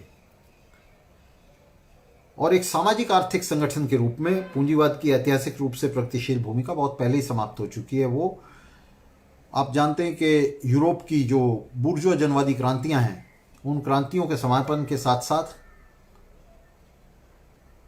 ये प्रगतिशील भूमिका बुर्जुआजी के यूरोप में सत्ता में आ जाने के साथ उपनिवेशवाद के आगाज़ के साथ, उपनिवेशों को गुलाम बनाए जाने की शुरुआत के साथ उसकी ये जो पूंजीवाद की जो उसका जो प्रोग्रेसिव रोल है, उसकी जो प्रगतिशील भूमिका है, इसका अंत हो गया है। दीर्घकाल से क्षरित हो रहे पूंजीवाद और साम्राज्यवाद दोनों गरीबी, शोषण, हिंसा और कष्टों के अतिरिक्त मानवता को और कुछ भी नहीं दे पाए हैं, नहीं दे सकते हैं। तो लंबे समय से जो गल सड़ रहे हैं पूंजीवाद और उसके ऊपर खड़ा हुआ साम्राज्यवाद, दोनों ही पिछले दशकों से इन्होंने इंसानियत को, मानवता को कुछ नहीं दिया और ना ही ये मानवता को कुछ दे सकते हैं। भूमंडलीय उष्णता, ग्लोबल वार्मिंग, निरंतर प्राकृतिक आपदाएं और प्रकृति से मनुष्य के संपूर्ण अलगाव के चलते मानव जाति का जीवन स्रोत पर्यावरण इस पतनशील व्यवस्था के शिकारों में से एक है। तो सबसे बड़ा खतरा जो हमारे समय में पूंजीवाद ने पैदा किया है मानव जाति के सामने, वो पर्यावरण के लिए खतरा पैदा किया। और इसके अलावा इसमें हम ये जो रोज़ रोज़ परमाणु हथियारों के परीक्षण हो रहे हैं, समुद्र के नीचे हो रहे हैं, ज़मीन के नीचे हो रहे हैं, उससे जो विकिरण फैल रहा है, बमबारियां हो रही हैं, लड़ाइयाँ हो रही हैं ज़बरदस्त। अभी आपने देखा किस तरह से आर्मीनिया और अज़रबैजान में कितना बारूद जो है वो चला, अफ़गानिस्तान में, इराक़ में, मध्य पूर्व में कितना बारूद जो है सब उसमें इस्तेमाल किया गया। तरह तरह के बम और तरह तरह का सारा जो मारक हथियार है उनका इस्तेमाल किया गया। तो इस सब से जो एक पर्यावरण के लिए बड़ा खतरा पैदा हो रहा है, उसके लिए जो बड़ी चुनौती पैदा हो रही है, ये हमारे वक्त में एक बहुत बड़ी चुनौती मानवता के लिए है। और इस पतनशील व्यवस्था के शिकारों में से ये जो मानव जाति का जीवन स्रोत है, पर्यावरण, एनवायरनमेंट, ये इसका एक बहुत बड़ा शिकार है। साम्राज्यवाद के अमानवीय, विवेकहीन और कालातीत अर्थतंत्र द्वारा मुनाफों की नंगी दौड़ के चलते प्राकृतिक संपदा और स्रोतों के अंधाधुंध दोहन और दुरुपयोग से समूची मानव सभ्यता के लिए खतरा उत्पन्न हो गया है। तो लगातार आप देख रहे हैं जंगल काटे जा रहे हैं, लगातार जो पानी है ज़मीन के नीचे से उसे खींचा जा रहा है, बिना इस बात की परवाह किए, बिना इस बात की चिंता किए कि मानव जाति का भविष्य क्या होगा। लगातार जो फॉसिल फ्यूल है, पेट्रोलियम है, कच्चा तेल है, उसे खींचा जा रहा है ज़मीन के नीचे से, बस वो बिकना चाहिए, डॉलर्स में इनकम होनी चाहिए। फिर इस बात की चिंता करने की कोई ज़रूरत नहीं कि मानव जाति का भविष्य जो है वो क्या होने जा रहा है। तो साम्राज्यवाद के अमानवीय, विवेकहीन और कालातीत अर्थतंत्र द्वारा मुनाफों की नंगी दौड़ के चलते प्राकृतिक संपदा और स्रोतों के अंधाधुंध दोहन और दुरुपयोग से समूची मानव सभ्यता के लिए खतरा उत्पन्न हो गया है। तो पूरी मानव सभ्यता जो है ये खतरे में आ गई है इससे। ये जो लगातार दोहन हो रहा है, ये जो प्रॉफिट ओरिएंटेड कैपिटलिज्म है, इसने हमारी दुनिया के लिए सर्वनाश का एक खतरा पैदा कर दिया है। इस प्रकार मुनाफे पर आधारित साम्राज्यवादी व्यवस्था और मानवता के अस्तित्व के बीच एक असमाधेय संघर्ष खड़ा हो गया है। तो एक तरफ तो मानवता को बचाने का, मानव जाति को बचाने का, उसे विकसित करने का, पर्यावरण को बेहतर बनाने का हमारा संघर्ष है, जो पूरी सभ्य दुनिया जिस पर एकमत है, मेहनतकश जनता ये चाहती है कि बेहतर से बेहतर पर्यावरण हो, हरियाली हो, पानी हो, समुचित पानी हो, पीने योग्य पानी हो, उसके अंदर एडल्ट्रेशन ना हो, पोल्यूशन ना हो। एक तरफ तो ये इच्छा मानवता की, और दूसरी तरफ उस पर्यावरण की धज्जियां उड़ाने वाले, उसका दोहन करने वाली पूंजीवादी जो कंपनियां हैं, जो उत्पादन की प्रविधियां हैं, बड़े बड़े कारखाने हैं, बड़े बड़े उद्योग हैं, जिनका एकमात्र उद्देश्य मुनाफे कमाना है। फिर पर्यावरण किसी भी हद तक कैसे भी नष्ट हो, उससे कोई मतलब नहीं है। तो इन दोनों के बीच में एक टकराव खड़ा हो गया है, एक ऐसा संघर्ष खड़ा हो गया है जिसका कोई हल पूंजीवाद के पास नहीं है। पूंजीवाद के दायरे के भीतर इस संकट को सुलझाने और जीवन स्तर को ऊपर उठाने के सभी प्रयास और वायदे बाजार की अराजकता के चलते, जिसका हर चीज़ पर वर्चस्व है, व्यर्थ जा रहे हैं। तो बाजार में अराजकता है, आप कितने भी कानून बना लें, आप कितने भी कानून बना लें कि खदानों से, अभी पीछे हमने देखा कि सुप्रीम कोर्ट ने सब कुछ कर लिया लेकिन नहीं रोक पाई उसको। आपने कानून बना दिए कि खदानों का जो खनन है वो इस तरह से होगा, इस तरह से नहीं होगा। लेकिन छोटे छोटे अधिकारियों की मुंह भराई करके, रिश्वतें देकर, पूरी पूरी सरकारों को खरीद कर, ये जो पूंजी के मालिक हैं, बड़ी बड़ी कंपनियां हैं जो खनन करती हैं, जो जंगल काटती हैं, जो कोका कोला और कैंपा कोला जैसी और तमाम तरह के जो सॉफ्ट ड्रिंक्स बनाने वाली कंपनियां हैं, जो ज़मीन के नीचे से ज़बरदस्त तरीके से लाखों लीटर पानी रोज खींचती हैं, पेस्टिसाइड बनाने वाली कंपनियां हैं और तमाम तरह की जो पूंजीवादी उपक्रम हैं, तो उनके बीच में जो मुनाफों की दौड़ लग रही है, इस मुनाफों की दौड़ के चलते और उससे जो बड़ा बाजार के अंदर एक अराजकता पैदा हो रही है, एक ऐसी अराजकता पैदा हो रही है जिसे किसी भी तरह से कोई अगर चाहे भी तो कंट्रोल नहीं किया जा सकता। सुप्रीम कोर्ट, केंद्र सरकार और तमाम जो इनके सत्ता निकाय हैं, अव्वल तो वो चाहेंगे क्यों, वो पूंजीपतियों के हाथ में खिलौना है, लेकिन अगर चाहें भी तो भी बाजार की इस अराजकता को पूंजीवाद अगर चाहे भी तो कंट्रोल नहीं कर सकता, उस पर नियंत्रण नहीं कर सकता। तो ये एक बड़ा खतरा जो है ये पैदा हो गया है, जिसका कोई समाधान नहीं है और उसके लिए जितने भी प्रयास किए जा रहे हैं, चाहे वे मेहनतकश जनता की तरफ से किए जा रहे हों या कभी कभार सत्ता की तरफ से किए जा रहे हों, तमाम देशों के आपने देखा शासक बैठते हैं, ग्लोबल मीटिंग होती हैं कि किस तरह से पर्यावरण को बचाया जाए, बड़ी बड़ी संस्थाएं बनी हुई हैं उसे लेकर दुनिया भर में, लेकिन उससे कुछ हो नहीं रहा है, उसका कोई भी नतीजा सामने नहीं आ रहा है, सब कुछ व्यर्थ जा रहा है, क्योंकि हर चीज़ पर बाजार का वर्चस्व कायम है और बाजार की जो अराजकता है उसी को अपर हैंड मिल रहा है, उसी को उसका हाथ ऊपर हो रहा है। यह अराजकता उत्पादन संबंधों के, उत्पादन साधनों के निजी स्वामित्व पर आधारित इस व्यवस्था से उत्पन्न होती है जो मुनाफाखोरी की अनिवार्यता के अलावा और कुछ नहीं जानती। तो ये जो बाजार की अराजकता है और ये जो व्यवस्था है पूंजीवाद की, इसका सिर्फ और सिर्फ एकमात्र लक्ष्य होता है मुनाफे, उसके अलावा ये कुछ नहीं जानती, ये पर्यावरण नहीं जानती, ये मानवता नहीं जानती, ये किसी तरह का भविष्य नहीं जानती, ये वर्तमान नहीं जानती, ये किसी चीज़ को नहीं पहचानती है, सिर्फ मुनाफों को पहचानती है। जहाँ मुनाफे हो सकते हैं तो उन मुनाफों के लिए जो अंधी दौड़ है उसे कोई नहीं रोक सकता, कोई सरकार नहीं रोक सकती, कोई ताकत नहीं रोक सकती उसे। सरकारों को खरीद लिया जाता है, छोटे बड़े अधिकारियों को खरीद लिया जाता है, कानून को रद्दी की टोकरी में डाल दिया जाता है। तो कानून का जो महत्व है बुर्जुआ बाजार में, बुर्जुआ व्यवस्था के अंदर, पूंजीवाद की व्यवस्था के अंदर, वो सिर्फ पूंजीवाद की व्यवस्था को वहीं तक कानून जो है काम करते हैं, कारगर रहते हैं, जहाँ तक वो मुनाफों को बढ़ाने में और मुनाफों को कायम रखने में मदद करते हैं, जहाँ वे उन्हें रोकने की कोशिश करते हैं, उन पर अंकुश लगाने की कोशिश करते हैं, वहाँ कचरे के ढेर से ज़्यादा जो है इन कानूनों की कोई अहमियत नहीं होती। तो ये बहुत महत्वपूर्ण है और साम्राज्यवाद का महत्वपूर्ण चरण, ये हमारा कार्यक्रम जो है इसके इस हिस्से पर हमें जरूर बात करनी चाहिए, साम्राज्यवाद का महत्वपूर्ण चरण। साथियों, हम अपने कार्यक्रम पर इसलिए बात कर रहे हैं ताकि वर्कर्स सोशलिस्ट पार्टी की स्थापना का जो महत्व है और उसका जो उसकी जो हिस्टोरिक रूटिंग है उसे हम गंभीरता से समझ सके। मैं पूरा कार्यक्रम नहीं पढ़ने जा रहा हूँ, मैं कार्यक्रम के जो महत्वपूर्ण हिस्से हैं, बहुत ही महत्वपूर्ण हिस्से में ऐतिहासिक हिस्सों को छोड़ दूंगा जिसमें राजनीतिक इतिहास की बात की गई, लेकिन जो महत्वपूर्ण हिस्से हैं इनको मैं पढ़ रहा हूँ ताकि वर्कर्स सोशलिस्ट पार्टी के गठन के महत्व को साथ ही गंभीरता से समझ सकें। साम्राज्यवाद का महत्वपूर्ण चरण। हम साम्राज्यवाद के विकास के एक महत्वपूर्ण और उन्नत दौर में रह रहे हैं। पण्य और वित्तीय पूंजी के भूमंडलीकरण के बाद, कमोडिटी कैपिटल के और फाइनेंस कैपिटल के ग्लोबलाइजेशन के बाद, पण्य और वित्तीय पूंजी के भूमंडलीकरण के बाद, यह उत्पादकीय पूंजी है, प्रोडक्टिव कैपिटल है, जो साम्राज्यवाद की परिस्थितियों और सामान्य अवस्थाओं के तहत समूची दुनिया में बिखरी उत्पादन प्रक्रियाओं को एकीकृत करती हुई भूमंडलीकृत हो रही है। तो इस मामले में हमारा जो वक्त है, जिस वक्त में हम रह रहे हैं, ये इतिहास का, मानव जाति के इतिहास का सबसे क्रांतिकारी युग है, सबसे आगे बढ़ा हुआ युग है, सबसे विकसित युग है। और इसीलिए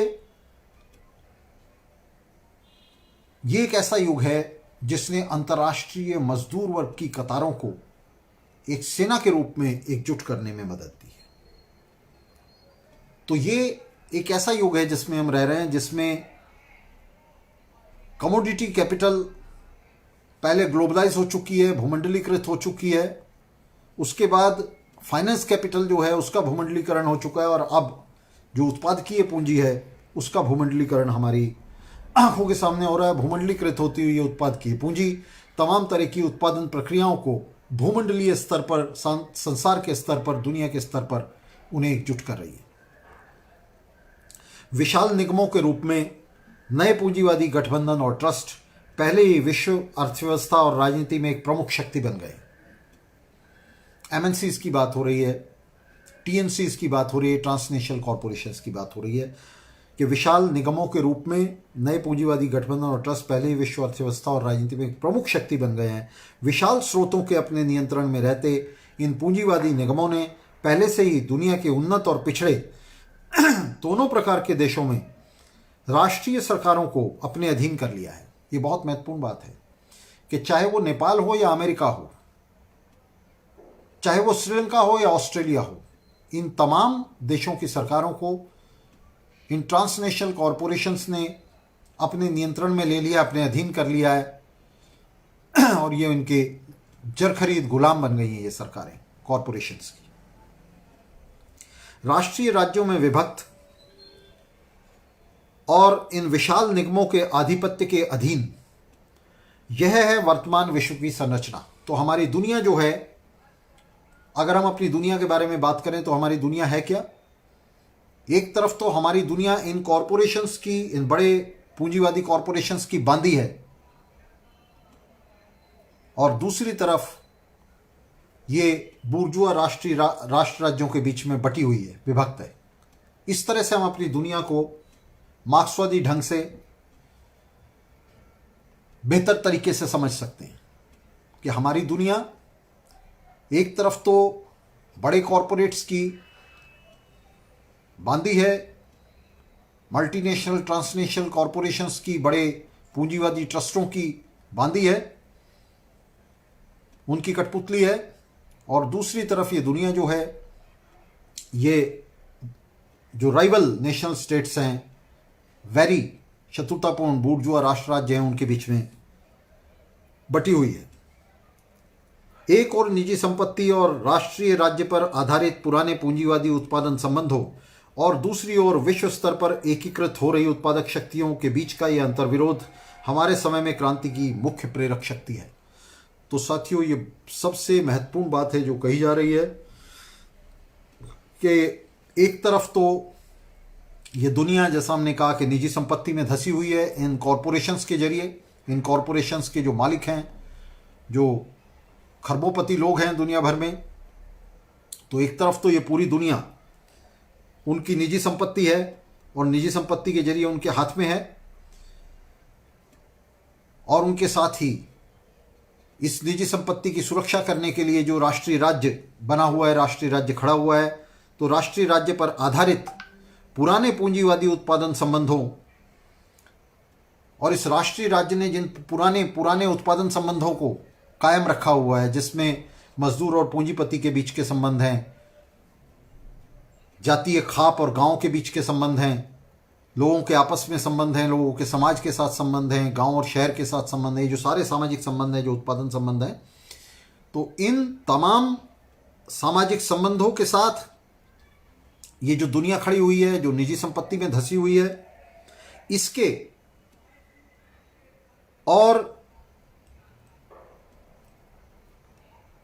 और उत्पादक शक्तियों के बीच में, उत्पादक शक्तियां जो हैं, उत्पादक शक्तियां कौन सी हैं? उन उत्पादक शक्तियों में विज्ञान है, टेक्नोलॉजी है, और सबसे ऊपर लेबर है, श्रम है। उनके बीच में एक जबरदस्त टकराव, एक जबरदस्त संघर्ष खड़ा हो रहा है। ये जो उत्पादक शक्तियां हैं, विज्ञान है, टेक्नोलॉजी है, लेबर है, श्रम है, ये दुनिया के स्तर पर एकीकृत होना चाहती हैं, लेकिन ये जो उत्पादन संबंध हैं, ये दुनिया को राष्ट्र राज्यों में और निजी पूंजीपतियों के बीच व्यक्तिगत संपत्ति के रूप में उसे बांटे रखना चाहते हैं। ये मेरा, ये तेरा, ये मेरे देश का, ये तेरे देश का, ये मेरी जाति का, ये तेरी जाति का, ये मेरी संपत्ति, ये तेरी संपत्ति, ये मेरा घर, ये तेरा घर। तो ये सारा ये जो सामाजिक संबंध है पूंजीवाद के, ये सीधे टकरा रहे हैं, जहां उत्पादन शक्तियां जो हैं वे दुनिया के स्तर पर एकजुट होना चाहती हैं। श्रमिक वर्ग दुनिया के एक कोने से दूसरे कोने में जाना चाहता है। भारत के जो मजदूर हैं वे ऑस्ट्रेलिया और अमेरिका में, इंग्लैंड में अपने लिए अपॉर्चुनिटीज देखना चाहते हैं, अवसर देखना चाहते हैं। पूंजी जो है वो इंग्लैंड से ज़्यादा जो वर्जिन क्षेत्र हैं उनकी तरफ जाना चाहती है, उनकी तरफ फ्लो करना चाहती है। जहाँ इंडस्ट्री का कॉन्सेंट्रेशन हो गया उन देशों से, ये जो टेक्नोलॉजी है, जो विज्ञान है, ये उन क्षेत्रों में जाना चाहता है जो अभी इससे अछूते हैं। तो पूरी दुनिया में इसके लिए एक जद्दोजहद चल रही है। तो एक तरफ तो ये भूमंडलीकृत होती हुई उत्पादन प्रक्रियाएं हैं और दूसरी तरफ ये गले सड़े सामाजिक संबंध हैं, निजी संपत्ति है और उन पर टिका हुआ बूर्जुआजी का राष्ट्रीय राज्य। इनके बीच में एक असमाधेय संकट जो है वो खड़ा हो गया और वो चल रहा है। और जैसा हमारा कार्यक्रम कहता है कि हमारे समय में क्रांति की जो प्रमुख प्रेरक शक्ति है, उस क्रांति के लिए जो सबसे बड़ा लीवर है वो यही अंतर्विरोध है। इनके बीच का जो अंतर्विरोध है, तो क्रांतिकारी शक्तियां इसी पर प्ले करेंगी, क्रांतिकारी शक्तियां इसी पर अपना निर्माण करेंगी। और ये जो अंतर्विरोध है ये दुनिया को, हमारी दुनिया को क्रांति की तरफ धकेल रहा है। ये गले सड़े सामाजिक संबंध आज नहीं तो कल इन भूमंडलीकृत होती हुई उत्पादन शक्तियों के हाथों नष्ट कर दिए जाएंगे। उन्हें नष्ट होना है। वे कितना भी अपने आप को ऑक्सीजन दे लें, कितना भी छटपटा लें मृत्युशैया पर पड़े हुए, लेकिन उन्हें आज या कल नष्ट होना है। तो ये हमारे समय में क्रांति की मुख्य प्रेरक शक्ति हैं। इसलिए विश्व समाजवादी क्रांति के लिए मूलभूत आवश्यक पूर्वावस्थाएं पहले ही उत्पन्न हो चुकी हैं और मौजूद हैं। तो हमारे वक्त में संकट इस बात का नहीं है कि क्रांति की शक्तियां मौजूद नहीं। क्रांति की शक्तियां मौजूद हैं, वे पहले ही पैदा हो चुकी हैं और वे कायम हैं। क्रांति को जिस फोर्स की जरूरत है वो हमारी दुनिया में कायम है, अंतर्राष्ट्रीय मजदूर वर्ग के रूप में, प्रमुख रूप से उसके सबसे सचेत एक्टर के रूप में, सबसे सचेत नायक के रूप में अंतर्राष्ट्रीय मजदूर वर्ग अस्तित्व में आ चुका है और वो कायम है। तो ये पूर्वावस्थाएं, ये जो प्री कंडीशंस हैं जिनके आधार पर क्रांति, विश्व समाजवादी क्रांति होनी है, होनी चाहिए, तो ये सभी प्री कंडीशंस, ये पूर्वावस्थाएं पहले से मौजूद हैं और ये कायम है। हमारे समय में दुनिया अपनी साम्राज्यवादी मंजिल में उत्पादन और वित्त के अभूतपूर्व पैमाने पर वैश्विक एकीकरण के चलते, हालांकि अत्यंत तीव्रता से इतिहास में उच्चतम गति से विकसित हो रही है, मगर इसकी समग्र क्षय और ठहराव के लक्षण अधिकाधिक प्रकट हो रहे हैं। ये बड़ा महत्वपूर्ण है इसे समझना। और ये देखने में ऐसा लगता है जैसे दोनों बातों में आपस में टकराव है नहीं, बल्कि ये हमारे समय के प्रमुख राजनीतिक अंतर्विरोध को जो है स्पष्ट करता है। तो हमारे समय की जो दुनिया है ये अपनी साम्राज्यवादी मंजिल में है, पूंजीवाद अपनी साम्राज्यवादी मंजिल में है, अति परिपक्व मंजिल में है, और उत्पादन और वित्त के अभूतपूर्व पैमाने पर वैश्विक एकीकरण के चलते, अभूतपूर्व पैमाने पर प्रोडक्शन और फाइनेंस, उत्पादन और वित्त दोनों अभूतपूर्व पैमाने पर जो है दुनिया भर में एकीकृत हो रहे हैं। मतलब एक ऐसे पैमाने पर एकीकृत हो रहे हैं, इतने बड़े पैमाने पर एकीकृत हो रहे हैं जितने बड़े पैमाने पर वे आपसे पहले इतिहास में कभी भी एकीकृत नहीं थे। हालांकि अत्यंत तीव्रता से इतिहास में उच्चतम गति से विकसित हो रही है। तो इतनी तेजी से विकसित हो रही है, पैमाना मतलब ये अपने विस्तार में भी बहुत बड़ा है। ये श्रीलंका से अमेरिका तक, दुनिया के एक कोने से दूसरे कोने तक पूरी दुनिया को नाप रहा है। दिन में ट्रिलियंस डॉलर का जो व्यापार है वो दुनिया के अंदर हो रहा है। फाइनेंस का व्यापार, चीजों का तो छोड़िए, फाइनेंस का व्यापार, इस प्रोडक्टिव कैपिटल का जो व्यापार हो रहा है, कि प्रोडक्टिव कैपिटल इतनी तेजी से दुनिया भर में चक्कर काट रही है कि दुनिया के दिन भर में ट्रिलियंस डॉलर्स जो हैं इधर से उधर हो जाते हैं। तो ये जो हमारे वक्त में एकीकरण हो रहा है उत्पादन का, प्रोडक्शन का और फाइनेंस का, वित्त का, ये इतिहास में उच्चतम गति से हो रहा है। अब तक इतनी तेज गति से कभी भी भूमंडलीकरण नहीं हुआ था। मगर इसकी समग्र क्षय और ठहराव के लक्षण अधिकाधिक प्रकट हो रहे हैं। लेकिन ये जो भूमंडलीकरण की जो प्रक्रिया है, आप देख रहे हैं कि इसमें बैरिकेडिंग हो रही है। राष्ट्रीय राज्य जो है इसे रोक रहे हैं। अभी आपने देखा किस तरह से अमेरिका ने जो चीनी कंपनी है हुआवी, उसके खिलाफ झंडा उठा दिया और अमेरिकी कंपनी गूगल को ये निर्देश दे दिए, सभी कंपनियों को निर्देश दे दिए कि हुआवी के साथ कोई ट्रेडिंग नहीं करेगा। तो इस तरह की बैरिकेडिंग जो राष्ट्रीय राज्य एक दूसरे के खिलाफ लड़ते हुए कर रहे हैं, तो इस बैरिकेडिंग से ये जो प्रक्रिया है, भूमंडलीकरण की जो प्रक्रिया है, जितनी तेजी से हमारी दुनिया के अंदर इन प्रक्रियाओं को, उत्पादन की प्रक्रियाओं को भूमंडलीकृत होना चाहिए, ग्लोबलाइज होना चाहिए, उस ग्लोबलाइजेशन की प्रक्रिया को, भूमंडलीकरण की प्रक्रिया को ये जो राष्ट्रीय राज्य हैं, पूंजीवाद का जो मौजूदा ढांचा है, जिस ढांचे में पूंजीवाद काम कर रहा है, साम्राज्यवाद के ढांचे में, जिसमें राइवल वेरी राष्ट्र राज्य मौजूद हैं, ये उसे इंपीड कर रहा है, उसे रोक रहा है, इस भूमंडलीकरण को। पूंजीवाद के तहत बहुत सारे लोग कहते हैं कि देखिए इसके तहत ग्लोबलाइजेशन हो रहा है, तो ग्लोबलाइजेशन पूंजीवाद के तहत नहीं हो रहा है। ग्लोबलाइजेशन तो उत्पादन प्रक्रियाओं का हो रहा है। पूंजीवाद का जो ढांचा है वो उस ग्लोबलाइजेशन के ऊपर एक फेटर बन गया, एक बेड़ी बन गया उसके पैरों में, तो उसे ग्लोबलाइज नहीं होने दे रहा दुनिया को। इन प्रक्रियाओं को, उत्पादन प्रक्रियाओं को वो रोक रहा है। एक तरफ उत्पादन का व्यापक समाजीकरण हो रहा है, तो दूसरी तरफ साम्राज्यवाद की व्यवस्था के निजी संपत्ति और राष्ट्रीय राज्य में धंसे रहते उपभोग व्यक्तिगत ही बना हुआ है। एक तरफ तो देखिए उत्पादन की प्रक्रिया कैसे समाजीकृत हो रही है। एक सुई भी अगर बन रही है, एक सुई की मैं बात कर रहा हूं, एक सुई बन रही है, तो सुई का जो डिजाइन है वो कोरिया में तैयार हो रहा है। उसके लिए जो माल है वो लैटिन अमेरिका से आ रहा है। उसकी जो टेक्नोलॉजी है वो जापान से आ रही है। उसकी जो पॉलिशिंग है उसके लिए चीन जा रहा है। उसका जो निर्माण है वो वियतनाम में हो रहा है। तो पूरी दुनिया के अंदर उत्पादन प्रक्रियाओं का इस तरह से समाजीकरण हो गया है कि पूरी दुनिया एक ऐसे ग्लोबल विलेज में बदल गई है उत्पादन के लिहाज से, कि पूरी दुनिया, हर आदमी इस उत्पादन प्रक्रिया में हिस्सा ले रहा है। पूरी दुनिया हिस्सा ले रही है इस उत्पादन प्रक्रिया में। तमाम देश, तमाम जातियां, नस्लें, तमाम व्यक्ति, पूरी दुनिया का कोना कोना इस उत्पादन प्रक्रिया में जो है लगा हुआ है, किसी ना किसी तरह से, प्रत्यक्ष परोक्ष तरीके से। लेकिन इसके साथ साथ जो उपभोग है, जो कंजम्पशन है, वो प्राइवेट बनी हुई है। हिस्सा तो हम सब ले रहे हैं, लेकिन जब कंजम्पशन की बात आती है तब ये जो दुनिया की सबसे बेहतरीन चीजें हैं ये थोड़े से लोगों के हाथ में चली जाती हैं और बाकी दुनिया जो है वो इससे महरूम रह जाती है। तो ये हमारे वक्त का बहुत बड़ा कॉन्ट्रडिक्शन है। हमारे युग का, जिस युग में हम रह रहे हैं, साम्राज्यवाद के भी इस अति उन्नत युग में हम रह रहे हैं, इसका बहुत बड़ा कॉन्ट्रडिक्शन है कि जिसमें उत्पादन का समाजीकरण हो चुका है, पूरी तरह से समाजीकरण हो चुका है, और ये भूमंडल के स्तर पर, पूरी दुनिया के स्तर पर यह समाजीकरण हो चुका है। किसी एक देश में नहीं, किसी एक क्षेत्र में नहीं, बल्कि पूरी दुनिया इसके अंदर जो है एक गांव बन चुकी है प्रोडक्शन के मामले में। लेकिन जो प्रोडक्शन, जो कंजम्पशन है, उपभोग जो है उसका, वो अभी भी प्राइवेट बना हुआ है, वो निजी हाथों में। तो ये जो कॉन्ट्रडिक्शन है, ये हमारे वक्त का बहुत ही महत्वपूर्ण कॉन्ट्रडिक्शन है और पूरी दुनिया की, हमारी दुनिया की एक तरह से व्याख्या करता है।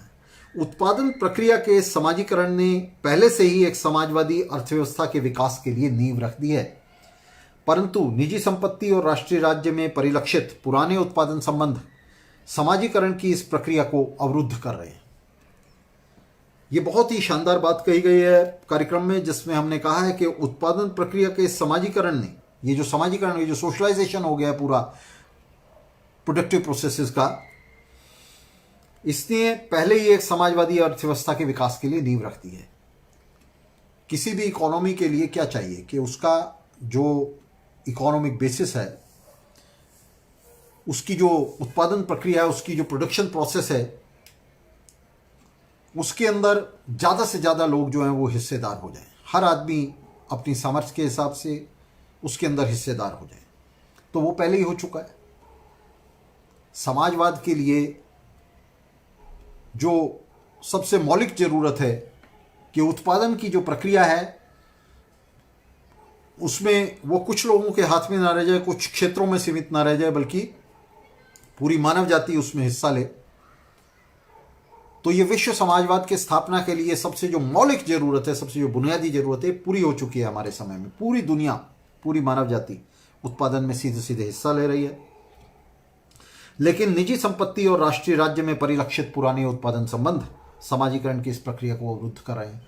लेकिन ये जो समाजीकरण की प्रक्रिया है, जिसमें पूरी दुनिया एक समाजवादी संघ के रूप में, एक उत्पादन संघ के रूप में संगठित हो सकती है, एक सामाजिक संघ के रूप में संगठित हो सकती है, इसको एक तरफ तो निजी संपत्ति और दूसरी तरफ ये जो राष्ट्रीय राज्य और राष्ट्रीय राज्य के गर्भ में छिपे हुए पुराने गले सड़े उत्पादन संबंध हैं, पूंजीपति और मजदूर की मौजूदगी है, समाज का बंटवारा है इस उत्पादन प्रक्रिया के मालिकों और इसके श्रमिकों के बीच में, लुटेरों और कमेरों के बीच में। तो ये जो बंटवारा है ये जो राष्ट्र राज्य हैं, ये जो निजी संपत्ति है, ये पूरी दुनिया को एक समाजवादी संघ में बदलने से रोक रही है। हालांकि पूरी दुनिया उत्पादन प्रक्रिया में हिस्सा ले रही है, पूरी दुनिया उस उत्पादन प्रक्रिया में शामिल है, लेकिन फिर भी उपभोग व्यक्तिगत बना हुआ है। पूंजीवाद के स्थायी संकट की हम बात करते हैं। हम कह रहे हैं कि हमारी दुनिया में पूंजीवाद का एक स्थायी संकट बना हुआ है। पूंजीवादी उत्पादन और वित्त के वैश्विक एकीकरण का वर्तमान युग इजारेदार पूंजीवाद का युग है, मोनोपोलिस्टिक कैपिटलिज्म का युग है, जिसने उद्योग की सभी प्रमुख शाखाओं से प्रतिस्पर्धा का सफाया कर दिया है। खुली प्रतिस्पर्धा का स्थान अब हिंसा, रक्तपात और छल कपट ने ले लिया है।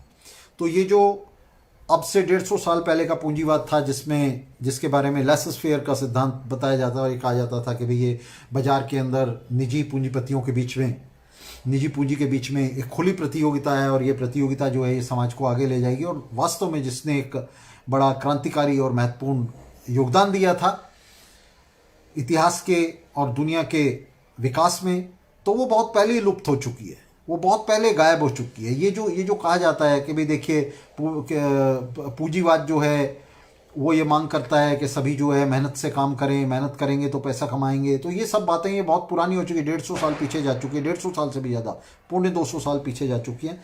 हम जिस युग में रह रहे हैं वो युग जो है वो किसी तरह के कंपटीशन का, किसी तरह के प्रतिस्पर्धा का, एक स्वस्थ प्रतिस्पर्धा का युग नहीं है, बल्कि ये एक ऐसी प्रतिस्पर्धा का युग है जो हिंसा, रक्तपात और छल कपट पर टिकी हुई है। तो ये प्रतिस्पर्धा है सरकारों को खरीदने की, मंत्रियों अफसरों को खरीदने की, उन्हें रिश्वतें बांटने की। और इस प्रतिस्पर्धा के चलते जो पुराना पूंजीवाद है, जिसका हवाला देकर पूंजीवाद के समर्थक बात करते हैं, वो पूरी तरह से गायब हो चुका है। विशाल संसाधनों के नियंता पूंजीवादी एकाधिकारी संगठनों, ट्रस्टों, अंतर्राष्ट्रीय निगमों और बहुराष्ट्रीय कंपनियों ने दुनिया में हर चीज़ पर कब्जा कर लिया है और दुनिया पूरी तरह इनके बीच विभाजित है। तो दुनिया की जितनी भी आर्थिक संपदा है, मानवीय संपदा है, प्राकृतिक संपदा है, इस सब को आज ये जो ट्रांसनेशनल कॉरपोरेशंस हैं, बड़े बैंक हैं, बड़ी वित्तीय संस्थाएं हैं, ये पूरी दुनिया इनके पास गिरवी है और पूरी दुनिया इनके बीच जो है बढ़ चुकी है। आज विश्व अर्थव्यवस्था एक और पूंजी के भूमंडलीकरण, पण्य वित्त और उत्पादन का खाका प्रस्तुत करती है। कमोडिटी, फाइनेंस और प्रोडक्शन का जो है एक चित्र प्रस्तुत करती है कि जिसमें पूरी दुनिया में इन तीनों पूंजी का, कमोडिटी कैपिटल का, फाइनेंस कैपिटल का और प्रोडक्टिव कैपिटल का पूरी तरह से भूमंडलीकरण हो रहा है। और दूसरी ओर उत्पादन के इसी एकीकरण ने एक अंतर्राष्ट्रीय मजदूर वर्ग को, मानव जाति के इतिहास में सबसे क्रांतिकारी वर्ग को, विश्व पूंजीवाद की वास्तव में कब्र खोदने वाले वर्ग को पैदा कर दिया है। तो ये जो अंतर्राष्ट्रीय मजदूर वर्ग पैदा हो रहा है, जिसका लेनिन और ट्रॉट्स्की के समय में अभी निर्माण ही हो रहा था, हमारे वक्त में ये बहुत ही बेहतर तरीके से अंतर्राष्ट्रीय मजदूर वर्ग की कतारें पैदा हो चुकी हैं। ये अंतर्राष्ट्रीय मजदूर वर्ग एक एकीकृत वर्ग के रूप में दुनिया में आज अस्तित्व में आ चुका है और ये ऐसा वर्ग है जिसे पूंजी के इस भूमंडलीकरण ने, कमोडिटी, फाइनेंस और प्रोडक्टिव कैपिटल के ग्लोबलाइजेशन ने इस मजदूर वर्ग को जन्म दिया है, अंतर्राष्ट्रीय मजदूर वर्ग को जन्म दिया है। और ये अंतर्राष्ट्रीय मजदूर वर्ग, इसका हिस्टोरिक मिशन है, इसका ऐतिहासिक मिशन है कि ये विश्व पूंजीवाद की कब्र खोद डालेगा। साम्राज्यवादी वैश्वीकरण ने पुराने पूंजीवाद के अंतर्विरोधों को कम करने के बजाय उन्हें और भी विध्वंसक और तीखा बना दिया है। तो ये जो ग्लोबलाइजेशन हो रहा है, बहुत सारे लोग कहते हैं कि देखिए तो ग्लोबलाइजेशन का युग है, इसमें क्रांतियां नहीं हो सकती, इसमें तो पूंजीवाद ने पूरी दुनिया को इतना कुछ दे दिया है तो इसके अंदर क्रांतियां नहीं हो सकती। तो हमारा कार्यक्रम कहता है कि साम्राज्यवादी वैश्वीकरण ने पुराने पूंजीवाद के अंतर्विरोधों को कम करने की जगह उन्हें और भी विध्वंसक और तीखा बना दिया है। विश्व के असमान विकास के चलते यह वैश्वीकरण एक और पिछड़े देशों में अर्थव्यवस्था की अभूतपूर्व वृद्धि में, तो दूसरी ओर उन्नत देशों में मजदूरी में गिरावट और पिछड़े देशों में किसानों की भारी तबाही में परिणत हुआ है। तो बहुत महत्वपूर्ण बात है, बहुत महत्वपूर्ण बात है साथियों जो यहाँ कही गई है। ये कहा गया है कि ये जो वैश्वीकरण है, ये एक तरफ तो जो पिछड़े देश हैं उनके अंदर जो वर्जिन टेरिटरीज हैं, जिनके अंदर आप देखिए कि अब से पहले चीन शामिल था, पिछड़ा चीन शामिल था, भारत शामिल है। जिस तरह से उनका तेजी से विकास हुआ है, पहले चीन का विकास हुआ, फिर भारत का विकास हुआ, वियतनाम जैसे देशों का विकास हुआ, इंडस्ट्रियल हब बन गए वो वर्ल्ड कैपिटलिज्म की। तो एक तो पिछले देशों में अर्थव्यवस्था की अभूतपूर्व वृद्धि हुई है, वो बड़ी इकोनॉमी बनकर के उभरी हैं, और दूसरी तरफ जो डेवलप्ड कंट्रीज़ हैं, उन्नत देश हैं, उनमें लगातार मजदूरी में, वेजेस में गिरावट आई है। मजदूर वर्ग की जो मजदूरी है, उसकी जो जीवन स्थितियाँ, उनके अंदर लगातार गिरावट आ रही है। और मैं आपको बता दूं कि अमेरिका में जो मोटर उद्योग में लगे हुए मजदूर हैं, पिछले एक दशक में उनकी जो सैलरीज का स्तर है वो लगभग आधे से नीचे चला गया। तो उन्नत देशों में मजदूरी में गिरावट और पिछड़े देशों में किसानों की भारी तबाही में परिणत हुआ है। और साथ ही पिछले देशों में कृषि का संकट इसके साथ और गहरा हो गया है। कृषि का संकट पहले भी मौजूद था, लेकिन इस वैश्वीकरण के साथ कृषि का संकट और गहरा हो गया। जैसा कि हमने अपने अभी जो कृषि बिल सरकार लेकर के आई थी, कृषि कानून बनाए हैं 3, उन पर अपने प्रसारण में हमने बताया था कि किस तरह से ये बिल जो हैं ये किसानों को पूरी तरह से तबाह कर देंगे। कृषि के संकट को हल करने के नाम पर ये गरीब किसानों की पूरी जमात को, उनके पूरे वर्ग को ये भिखारी बना देंगे। तो ये किसानों की भारी तबाही में परिणत हुआ। यह दावा कि पूंजीवादी बाजार संसाधनों का अचूक संभाजक और सामाजिक आवश्यकताओं का एक सर्वश्रेष्ठ बुद्धिमान नियामक है, सट्टा बाजार के घोटालों की अंतहीन श्रृंखला और अरबों खरबों के दीवालों जिन्होंने विश्व आर्थिक प्रणाली को हिलाकर रख दिया है के बीच पूरी तरह धराशायी हो चुका है। तो ये जो दावा किया जा रहा था कि भाई देखिए पूंजीवादी बाजार जो है, कैपिटलिस्ट मार्केट जो है, ये जितने भी रिसोर्सेज हैं उनका बहुत ही बेहतर तरीके से बड़ा जस्टिफाइड डिस्ट्रीब्यूशन करता है, उनका बहुत ही जस्टिफाइड डिस्ट्रीब्यूटर है, और जितनी भी सोशल नीड्स हैं, जितनी भी सामाजिक आवश्यकताएं हैं, उनका एक बहुत ही इंटेलिजेंट रेगुलेटर है, उनका बुद्धिमान नियामक है। तो ये अभी जो सट्टा बाजार के बीच में जितने घोटाले हुए, आपने देखा कि हर्षद मेहता से लेकर के और उसके बाद तेलगी तक का स्टाम्प घोटाला और उसके बाद के तमाम घोटाले, और अभी आपने देखा कि हमारे यहाँ बैंकों का पैसा लेकर किस तरह से माल्या से नीरव मोदी तक और तमाम लोग भाग गए हैं सरकारी बैंकों का पैसा लेकर। तो ये जो अंतहीन श्रृंखला है इन घोटालों की, इस अंतहीन श्रृंखला ने पूरे विश्व की आर्थिक प्रणाली को, पूंजीवादी प्रणाली को हिलाकर रख दिया है। और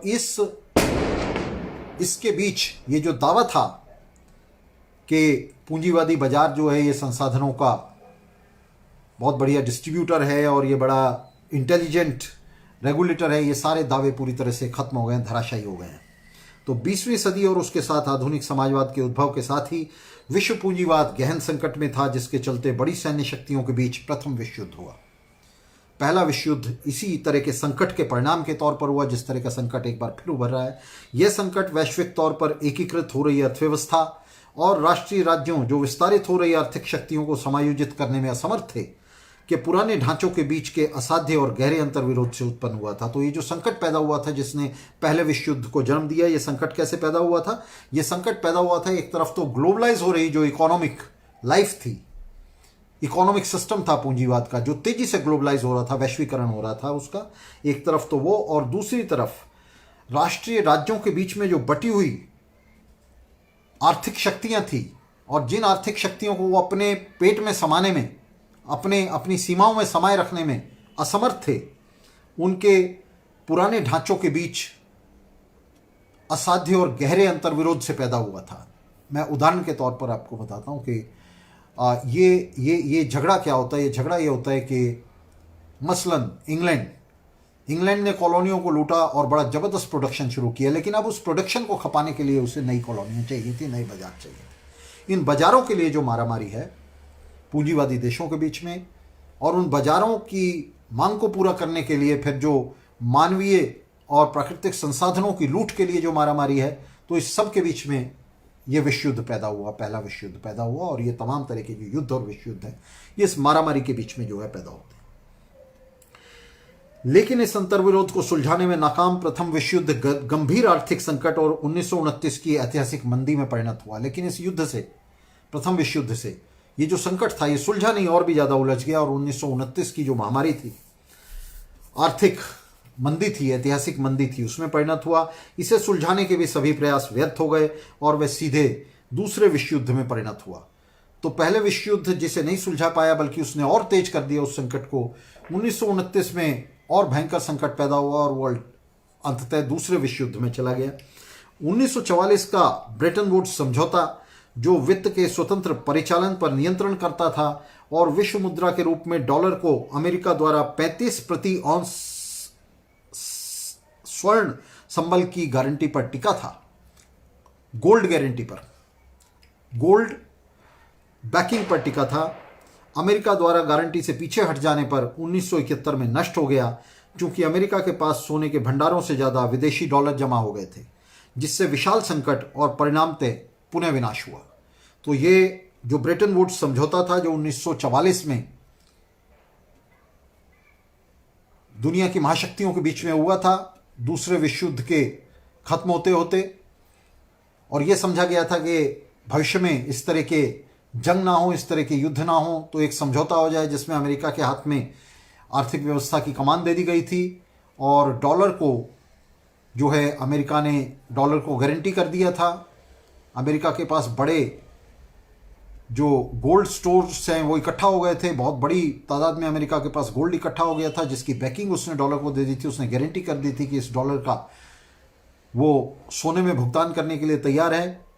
तो होते होते ये डॉलर उसके पास इतनी बड़ी तादाद में जमा हो गए कि उसका जो सोने का भंडार है वो छोटा पड़ गया मुद्रास्फीति के चलते, और इसका परिणाम ये हुआ कि 1971 में ब्रेटन वुड्स समझौता भी टूट गया। तो ये पूंजीवाद का एक तरीके से 1971 में उसका तिया पांचा होने की ज़मीन तैयार हो गई।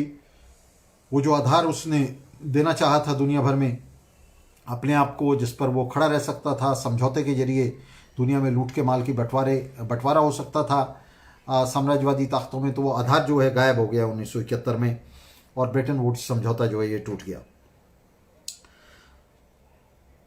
दशकों कीन्स द्वारा प्रतिपादित कल्याणकारी अर्थव्यवस्था के उपादानों के साथ खेलने के बाद अब आर्थिक और राजनीतिक अवयवों की एक समूची श्रृंखला द्वारा वैश्विक प्रवृत्तियों को कृत्रिम रूप से बाधित कर दिया गया। तो विश्व पूंजी ने 1973 से उदारवाद और मुक्त बाजार की वही राह पकड़ ली जिसका वे 1914 से पहले अनुसरण कर रही थी। तो 1974 में वही प्रक्रिया वापस हो गई, 60 साल पीछे दुनिया चली गई 1974 में, जहां से 1914 से पहले जो प्रक्रिया जारी थी दुनिया में मुक्त बाजार की, फ्री मार्केट्स की, तो 1974 के बाद फिर से दुनिया जो है 60 साल पीछे उठा करके फेंक दी गई साम्राज्यवाद के इस आर्थिक संकट के लिए। 1991 में स्टालिनवादी ब्यूरोक्रेटिक सत्ताओं के पतन के साथ विश्व वित्तीय महाशक्तियों और पूंजीवादी निगमों के पूर्ण वर्चस्व और उनके बीच विश्व के विभाजन के नए चरण में प्रवेश कर चुका था, और सभी बाधाओं से मुक्त दुनिया भर में पूंजी के मुक्त प्रसार का पुराना शासन अभूतपूर्व पैमाने पर फिर से शुरू हुआ। इस बार परिणाम कहीं ज़्यादा विस्फोटक होंगे। तो साथियों, जिस दौर की बात कर रहे हैं 1991 के बाद, ये न्यू लिबरलिज्म का, नव उदारवाद का जो दौर हम कहते हैं, ये वो दौर है जिसमें सोवियत सत्ता, स्टालिनवादी ब्यूरोक्रेटिक सत्ता थी, सोवियत सत्ता 1991 में गोरबाचोव और फिर येल्त्सिन के नेतृत्व में, तो इसका पतन हुआ और दुनिया जो है वो वित्तीय महाशक्तियों और पूंजीवादी निगमों के पूर्ण वर्चस्व में आ गई। एक तरह से कैपिटलिज्म ने पूरी दुनिया पर कब्जा कर लिया और उनके बीच, विश्व का महाशक्तियों के बीच विश्व का विभाजन हो गया। एक नए दौर में दुनिया दाखिल हो गई और पूरी दुनिया में पूंजी का जो है मुक्त प्रसार और उसका शासन अभूतपूर्व पैमाने पर एक बार फिर से शुरू हो गया, जिसके परिणाम हमारी दुनिया में बहुत ही ज़्यादा विस्फोटक होंगे, अभूतपूर्व रूप से विस्फोटक होंगे। मतलब इतने विस्फोटक होंगे जितने विस्फोटक पहले विश्व युद्ध, सोवियत क्रांति और दूसरे विश्व युद्ध में नहीं हुए थे। वैश्विक अर्थतंत्र और राष्ट्रीय राज्य, इसको बस मैं तेजी से पढ़ जाऊंगा। वैश्विक तौर पर एकीकृत उत्पादन और विश्व अर्थव्यवस्था पूरी तरह से पूरी मानव जाति की भागीदारी और सहयोग के जरिए चलती है, जो इस तथ्य के द्योतक हैं कि उत्पादन प्रक्रिया पूर्णतः समाजीकृत हो चुकी है। समाजीकृत उत्पादन के ठीक विपरीत उपभोग अब भी निजी बना हुआ है। यह अंतर्विरोध पूंजीवाद की आर्थिक, सामाजिक, राजनीतिक सत्ता में भारी तनाव पैदा कर रहा है। मुक्त प्रतिस्पर्धा के विलोपन और इजारेदारी के उभारने, मोनोपोली के उभारने इस तनाव को कम नहीं किया बल्कि इसे चरम पर पहुंचा दिया है। उद्योग और वित्त के अंतर्राष्ट्रीय निगमों के हाथ में रहते जबकि अर्थव्यवस्था भूमंडलीकृत है, पूंजीवाद का ढांचा अब भी राष्ट्रीय राज्यों में रोपित है। अंतिम विश्लेषण में राष्ट्रीय राज्य ऐसे कार्यधारों का निर्माण करते हैं जिनसे अलग अलग देशों के शासक वर्ग विश्व स्तर पर अपना अपना हित साधन करते हैं। तो सारे राष्ट्रीय राज्य इसी उधेड़बुन में लगे रहते हैं कि कैसे जो दुनिया के सामान्य स्रोत हैं उनमें से कैसे अपने लिए एक एक टुकड़ा जो है वो निकाल सकें।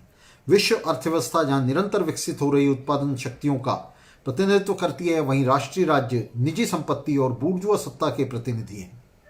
तो विश्व अर्थव्यवस्था और बूर्जुआ राज्य के बीच में ये तनाव, उनके बीच में टकराव पैदा हो रहा है। विश्व अर्थव्यवस्था जहां उत्पादक शक्तियों के प्रसार और विकास की द्योतक है, वहीं राष्ट्रीय राज्य बूर्जुआ शासन और निजी संपत्ति का आधार बने हुए हैं। उत्पादक शक्तियां जहां अधिकाधिक राष्ट्रीय सीमाओं का अतिक्रमण कर रही हैं, वहीं पूंजीवाद राष्ट्रीय राज्य की बुनियाद पर खड़ा हुआ है।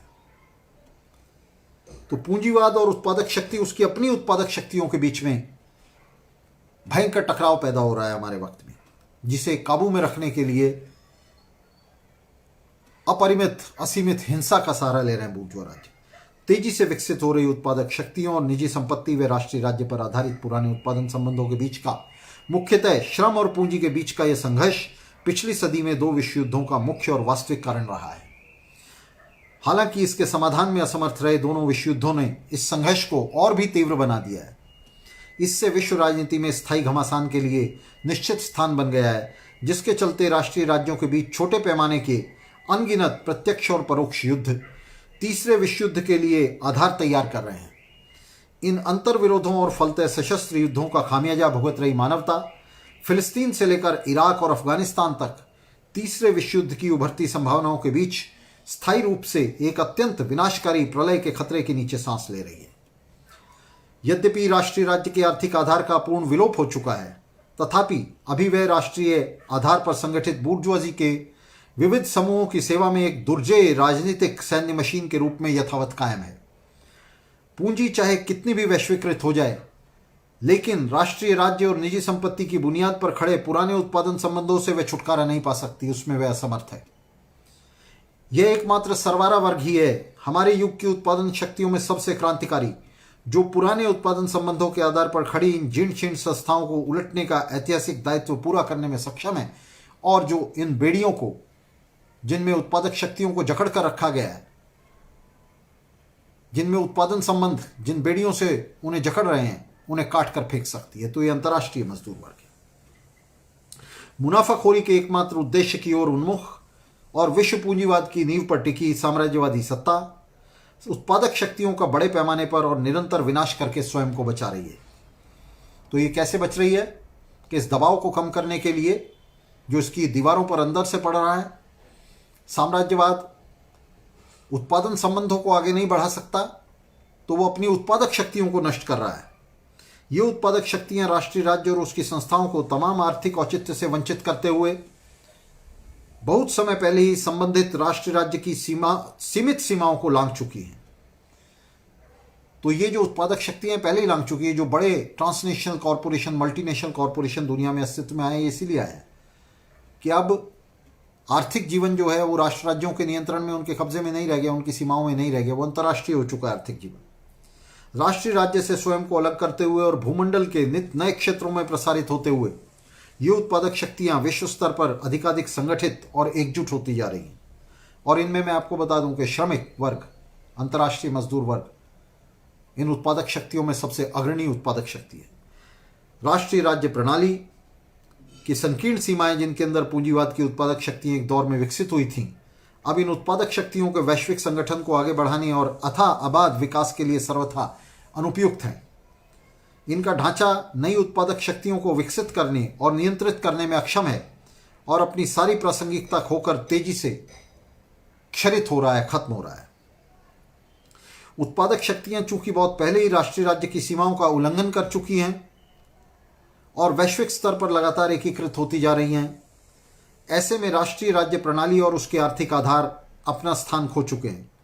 राष्ट्रीय राज्यों के बीच विश्व का पुराना विभाजन उत्पादक शक्तियों के वैश्विक स्तर पर ऐक्यबद्ध होने की प्रक्रिया में एक बाधा, एक प्रतिक्रांतिकारी अवरोध बनकर खड़ा है।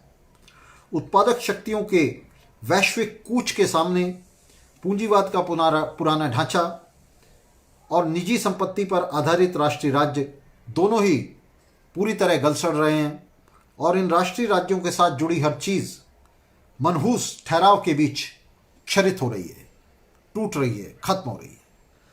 अतिरिक्त उत्पादक शक्तियां जिन्हें साम्राज्यवादी राष्ट्रीय राज्य समाहित नहीं कर पाते, वे भारी विनाश के साथ साथ वे उन्हें समायोजित करने के लिए अपनी भौगोलिक सीमाओं के बाहर विदेशी क्षेत्रों में अपने आर्थिक प्रभाव के विस्तार क्षेत्रों की तलाश में जुटे रहते हैं। नए नए क्षेत्र ढूंढते रहते हैं। युद्धों के जरिए, सेनाओं के जरिए, हिंसा के जरिए नए नए बाजारों पर मानवीय और प्राकृतिक संपदा और साधनों पर नियंत्रण के लिए ये राष्ट्र राज्य आपस में अपनी उत्पादन शक्तियों को खपाने के लिए ये राष्ट्र राज्य आपस में जो है लड़ते रहते हैं। राष्ट्रीय राज्यों द्वारा लगाए गए प्रतिबंधों को तोड़ डालने की पूंजीपतियों की यही महत्वाकांक्षा राष्ट्रों के बीच नित्य प्रति संघर्षों और भीषण युद्धों का मुख्य स्रोत है। तो सभी राज्य जो हैं अपनी बैरिकेडिंग करते हैं। जैसे भारत जो है, भारत अपनी बैरिकेडिंग करता है कि उसके अंदर जो है उसके पूंजीपतियों के हितों को अमेरिकी पूंजी नुकसान ना पहुंचाए, और इन बैरिकेडिंग को तोड़ डालने के लिए जो अमेरिकी पूंजीपति प्रयास करते हैं, इस बैरिकेडिंग को उखाड़ फेंकने के जो प्रयास करते हैं, वही आतंकवाद और युद्धों की मुख्य जमीन तैयार करती है। न सिर्फ साम्राज्यवादी राष्ट्रों की बूर्जुआजी ही परस्पर प्रतिस्पर्धा करती हैं, पिछड़े देशों पर अपना वर्चस्व स्थापित करने और उसे विस्तारित करने के लिए उनका दमन करती हैं, बल्कि पिछड़े देशों की बूर्जुआजी भी साम्राज्यवादी राष्ट्रों का अनुग्रह और समर्थन प्राप्त करने के लिए और विश्व पूंजी की सांझी निधि से उधार और निवेश आकर्षित करने के लिए परस्पर प्रतिस्पर्धा करती है। विशुद्ध मुनाफे के उद्देश्य से प्रेरित विश्व बूर्जुआजी की इस निर्मम, अनंत और अंधी दौड़ का अंत अंततः युद्ध और व्यापक हिंसा में होता है। हमारे युग में साम्राज्यवाद लगभग स्थायी बन चुके युद्धों और अंतहीन हिंसा के सहारे जीवित है। विश्व पूंजीवाद युद्ध, हिंसा और आतंकवाद का मुख्य स्रोत है। पूंजीवाद का रक्त रंजित इतिहास पिछली पूरी सदी में युद्धों, विनाश, हिंसा और मजदूर वर्ग की तबाही से भरा पड़ा है। पूंजीवाद प्रेरित हिंसा के शिकारों की संख्या करोड़ों में है, जबकि इसमें समूचे महाद्वीपों में मौजूद गरीबी, भूखमरी और उनसे जुड़ी दूसरी तबाहियों के आंकड़े शामिल नहीं हैं। वर्तमान समय में भौगोलिक का सर्वप्रथम अमेरिका का अनियंत्रित अभियान अनगिनत प्रच्छन्न और प्रकट युद्धों और अविरत हिंसा का मुख्य स्रोत है। इस संदर्भ में आतंकवाद के विरुद्ध साम्राज्यवादियों का सुप्रचारित युद्ध और कुछ नहीं बल्कि ज्यादा से ज्यादा मुनाफा कमाने की, कभी न तृप्त होने वाली साम्राज्यवादियों की भूख से पैदा हो रही युद्ध नीतियों के लिए एक छद्मावरण है, उसका नकाब है, उसका चोला है उसका, और कमजोर राष्ट्रों को अपने अधीन करने तथा इन नीतियों के विरुद्ध हर प्रकार के प्रतिरोध को समाप्त करने के लिए फर्जी बहाना है। ये साम्राज्यवादी ताकतें ग्लोबल मार्च के लिए, पूरी दुनिया पर नियंत्रण के लिए नीति बनाती हैं और फिर उन नीतियों के रास्ते में जो भी राष्ट्र आते हैं उन्हें येन के इन प्रकारेण उन अवरोधों को हटाने, उस रेजिस्टेंस को खत्म करने के लिए वे कुछ भी उठा नहीं रखती। साम्राज्यवादियों के विरुद्ध हर संभव और उपलब्ध तरीके से अपनी प्रतिरक्षा करने के जनता के हक का हम बिना शर्त और खुला समर्थन करते हैं, परंतु क्रांतिकारी परिवर्तन के लिए आतंकवादी साधनों को एक रणनीति के बतौर प्रयोग करने के प्रस्ताव के विरुद्ध हम सचेत करते हैं। आतंकवाद ऐसे किसी परिवर्तन में सहायक सिद्ध होने के बजाय सर्वहारा की एकता और संघर्ष को कमजोर करता है। आतंकवाद निराश निम्न पूंजीपति वर्ग, जिन्हें सर्वहारा की शक्ति पर कोई भरोसा नहीं, सिर्फ उसका आश्रय स्थल है। किसी भी रूप में आतंकवाद सर्वहारा क्रांति का रास्ता नहीं है, क्योंकि इसके तरीके वास्तविक क्रांतिकारी परिवर्तन के लिए जनता को तैयार करने में हानिकारक हैं। तो साथियों, मैं बाकी जो ऐतिहासिक हिस्से हैं हमारे कार्यक्रम के, मैं उन्हें छोड़ते हुए आगे बढ़ूंगा और मैं बात करूंगा। हमने कल बात की थी रूसी क्रांति पर, और जब मैं वर्कर्स सोशलिस्ट पार्टी की हिस्टोरिक रूटिंग की, उसके उद्गमों की, ऐतिहासिक उद्गमों की बात करता हूं, तो इन ऐतिहासिक उद्गमों को निश्चित रूप से हम 4 इंटरनेशनलों के, 4 अंतर्राष्ट्रीयों के, 4 कम्युनिस्ट अंतर्राष्ट्रीयों के संघर्ष में पहला अंतर्राष्ट्रीय जिसकी स्थापना मार्क्स एंगल्स ने की थी, दूसरा अंतर्राष्ट्रीय जिसकी स्थापना एंगल्स और काउट्स्की जैसे नेताओं ने की थी, तीसरा अंतर्राष्ट्रीय और जिसके अंदर लेनिन ने भी एक बड़ा रोल अदा किया था, और तीसरा अंतर्राष्ट्रीय जिसे लेनिन और ट्रॉट्स्की के नेतृत्व में बनाया गया था, चौथा अंतर्राष्ट्रीय जिसकी ट्रॉट्स्की ने स्थापना की थी। तो उनके भीतर और बाहर इन अंतर्राष्ट्रीयों के अंदर जो संघर्ष समाजवादी क्रांति के लिए, विश्व समाजवादी क्रांति के लिए चला, एक तो उसका प्रतिनिधित्व वर्कर्स सोशलिस्ट पार्टी करते हो। वर्कर्स सोशलिस्ट पार्टी का ऐतिहासिक उद्गम अगर हम कहें तो इस लड़ी के अंदर है, इस श्रृंखला के अंदर है।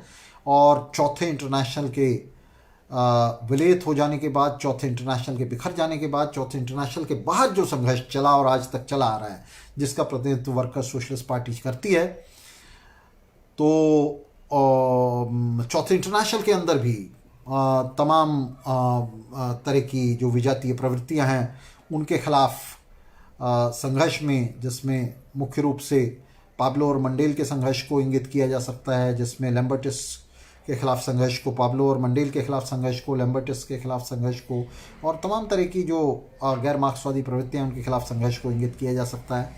तो उन संघर्षों से होते हुए वर्कर्स सोशलिस्ट पार्टी का ये जो निर्माण है, ये इस अनवरत प्रक्रिया को अपने अंदर समेटता है, उसे रेखांकित करता है, उसे इंगित करता है, जिसमें हमने पिछली सदी में सबसे ज़्यादा, और बल्कि मैं कहूँगा कि किसी आंदोलन ने अगर मानव इतिहास में सबसे ज़्यादा बलिदान दिए हैं तो वो हमारा आंदोलन है, वो चौथे इंटरनेशनल का आंदोलन है, वो लेनिन और ट्रॉट्स्की का आंदोलन है। और ये चौथे इंटरनेशनल का आंदोलन निश्चित रूप से तीसरे इंटरनेशनल के अंदर रूटेड है, जिसकी स्थापना लेनिन और ट्रॉट्स्की के नेतृत्व में हुई थी। तो अक्टूबर क्रांति से उसके बाद संगठित हुआ तीसरा इंटरनेशनल, उससे पैदा हुआ तीसरा इंटरनेशनल, उस इंटरनेशनल के स्टालिनवादी अधःपतन के खिलाफ संघर्ष में पैदा हुआ चौथा इंटरनेशनल, और उसके बाद का सारा संघर्ष। तो ये पूरा जो इतिहास है, ये वर्कर्स सोशलिस्ट पार्टी का इतिहास है, ये वर्कर्स सोशलिस्ट पार्टी की विरासत है। और इसी में दक्षिण एशिया में BLPI का संघर्ष, Bolshevik Leninist party of India का संघर्ष, जिस पर हमने अलग से एक कार्यक्रम किया था, उसका लिंक साथी डाल सकते हैं, जिसमें हमने CPI से WSP तक एक कार्यक्रम किया था भारत में कम्युनिस्ट पार्टी की स्थापना के 100 सालों को लेकर। तो उसका जो तीसरा लिंक है वो डाला जा सकता है। तीन व्याख्यानों की श्रृंखला थी। कल हमने, परसों और कल हमने रूसी क्रांति को लेकर, अक्टूबर क्रांति को लेकर 2 व्याख्यानों की एक श्रृंखला पूरी की है। तो इसके लिए साथी ये 5 व्याख्यान जो हैं हमारे, तो इन्हें खासतौर से देखें। तो वर्कर्स सोशलिस्ट पार्टी के साथियों काफ़ी देर हो चुकी है, लगभग 2 घंटे होने जा रहे हैं इस लेक्चर को, तो मैं इसे जल्दी से जल्दी समाप्त कर रहा हूँ, इसे ख़त्म करने की कोशिश कर रहा हूँ। तो ये जो वर्कर्स सोशलिस्ट पार्टी का इतिहास है, ये वर्कर्स सोशलिस्ट पार्टी को 2012 में संगठित हुई, लेकिन 2012 में ये वर्कर्स सोशलिस्ट पार्टी पैदा नहीं हुई।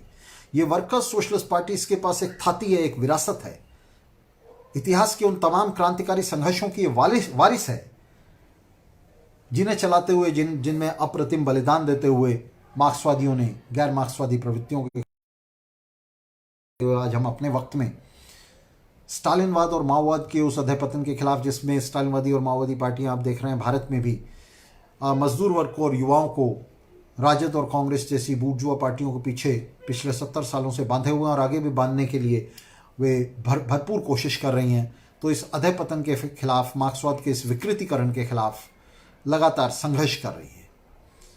वर्कर्स सोशलिस्ट पार्टी अकेली ऐसी पार्टी है जो फांसीवाद के खिलाफ, पूंजीवाद के खिलाफ युद्ध के लिए, उनके खिलाफ संग्राम के लिए संयुक्त सर्वहारा मोर्चे का कॉन्सेप्ट, संयुक्त सर्वहारा मोर्चे का प्रस्ताव लेकर आई है, जिसमें उसने मांग की है तमाम मजदूर पार्टियों से, मजदूर वर्ग में धंसी हुई तमाम पार्टियों से मांग की है, उनके नेताओं से मांग की है कि वे हर तरह से बूर्जुआ पार्टियों से अपना संबंध तोड़ें, अपना संपर्क तोड़ें, और मजदूर वर्ग की पार्टियों के बीच में एका बनाएं, पूंजीवाद और फांसीवाद को दर्द देने के लिए, उसे खत्म कर देंगे, उसे कुचल देने के लिए। तो ये संघर्ष है वर्कर्स सोशलिस्ट पार्टी का, जिसे वर्कर्स सोशलिस्ट पार्टी अपने कार्यक्रम को एक क्रांतिकारी कार्यक्रम के रूप में एक ऐसे कार्यक्रम के रूप में जो सर्वप्रथम ये आह्वान करता है कि नीचे से क्रांति के जरिए, सरवारा क्रांति के जरिए बूर्जुआजी के तख्ते उल्टे जाएं। दक्षिण एशिया में सबसे पहले 1947 के विभाजन को उलटते हुए भारतीय उपमहाद्वीप को पुनः एकीकृत किया जाए, रीयूनिफाई किया जाए, और उसके आधार पर दक्षिण एशिया में बाकी पूंजीवादी सत्ताओं का तख्ता पलट करते हुए दक्षिण एशिया में समाजवादी संघ की स्थापना की जाए, और इस समाजवादी संघ को एक किले के तौर पर इस्तेमाल करते हुए, इसे आधार बनाते हुए विश्व समाजवादी क्रांति के लिए उसी तरह का युद्ध छेड़ा जाए जिस तरह का युद्ध अब से 100 साल पहले, 103 साल पहले लेनिन और ट्रॉट्स्की के नेतृत्व वाले सोवियत राज्य ने छेड़ा था।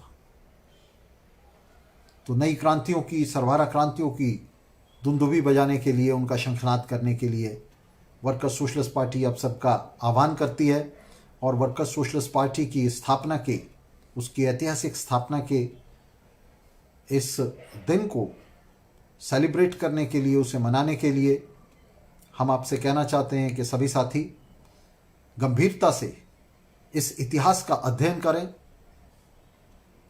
और पार्टी का जो कार्यक्रम है जिसके हिस्से मैंने अभी आपके सामने पढ़े हैं, ये बहुत महत्वपूर्ण दस्तावेज है इस इतिहास को समझने के लिए। इसके लिए की है, इसके लिए एक चाबी है, कुंजी है इसकी।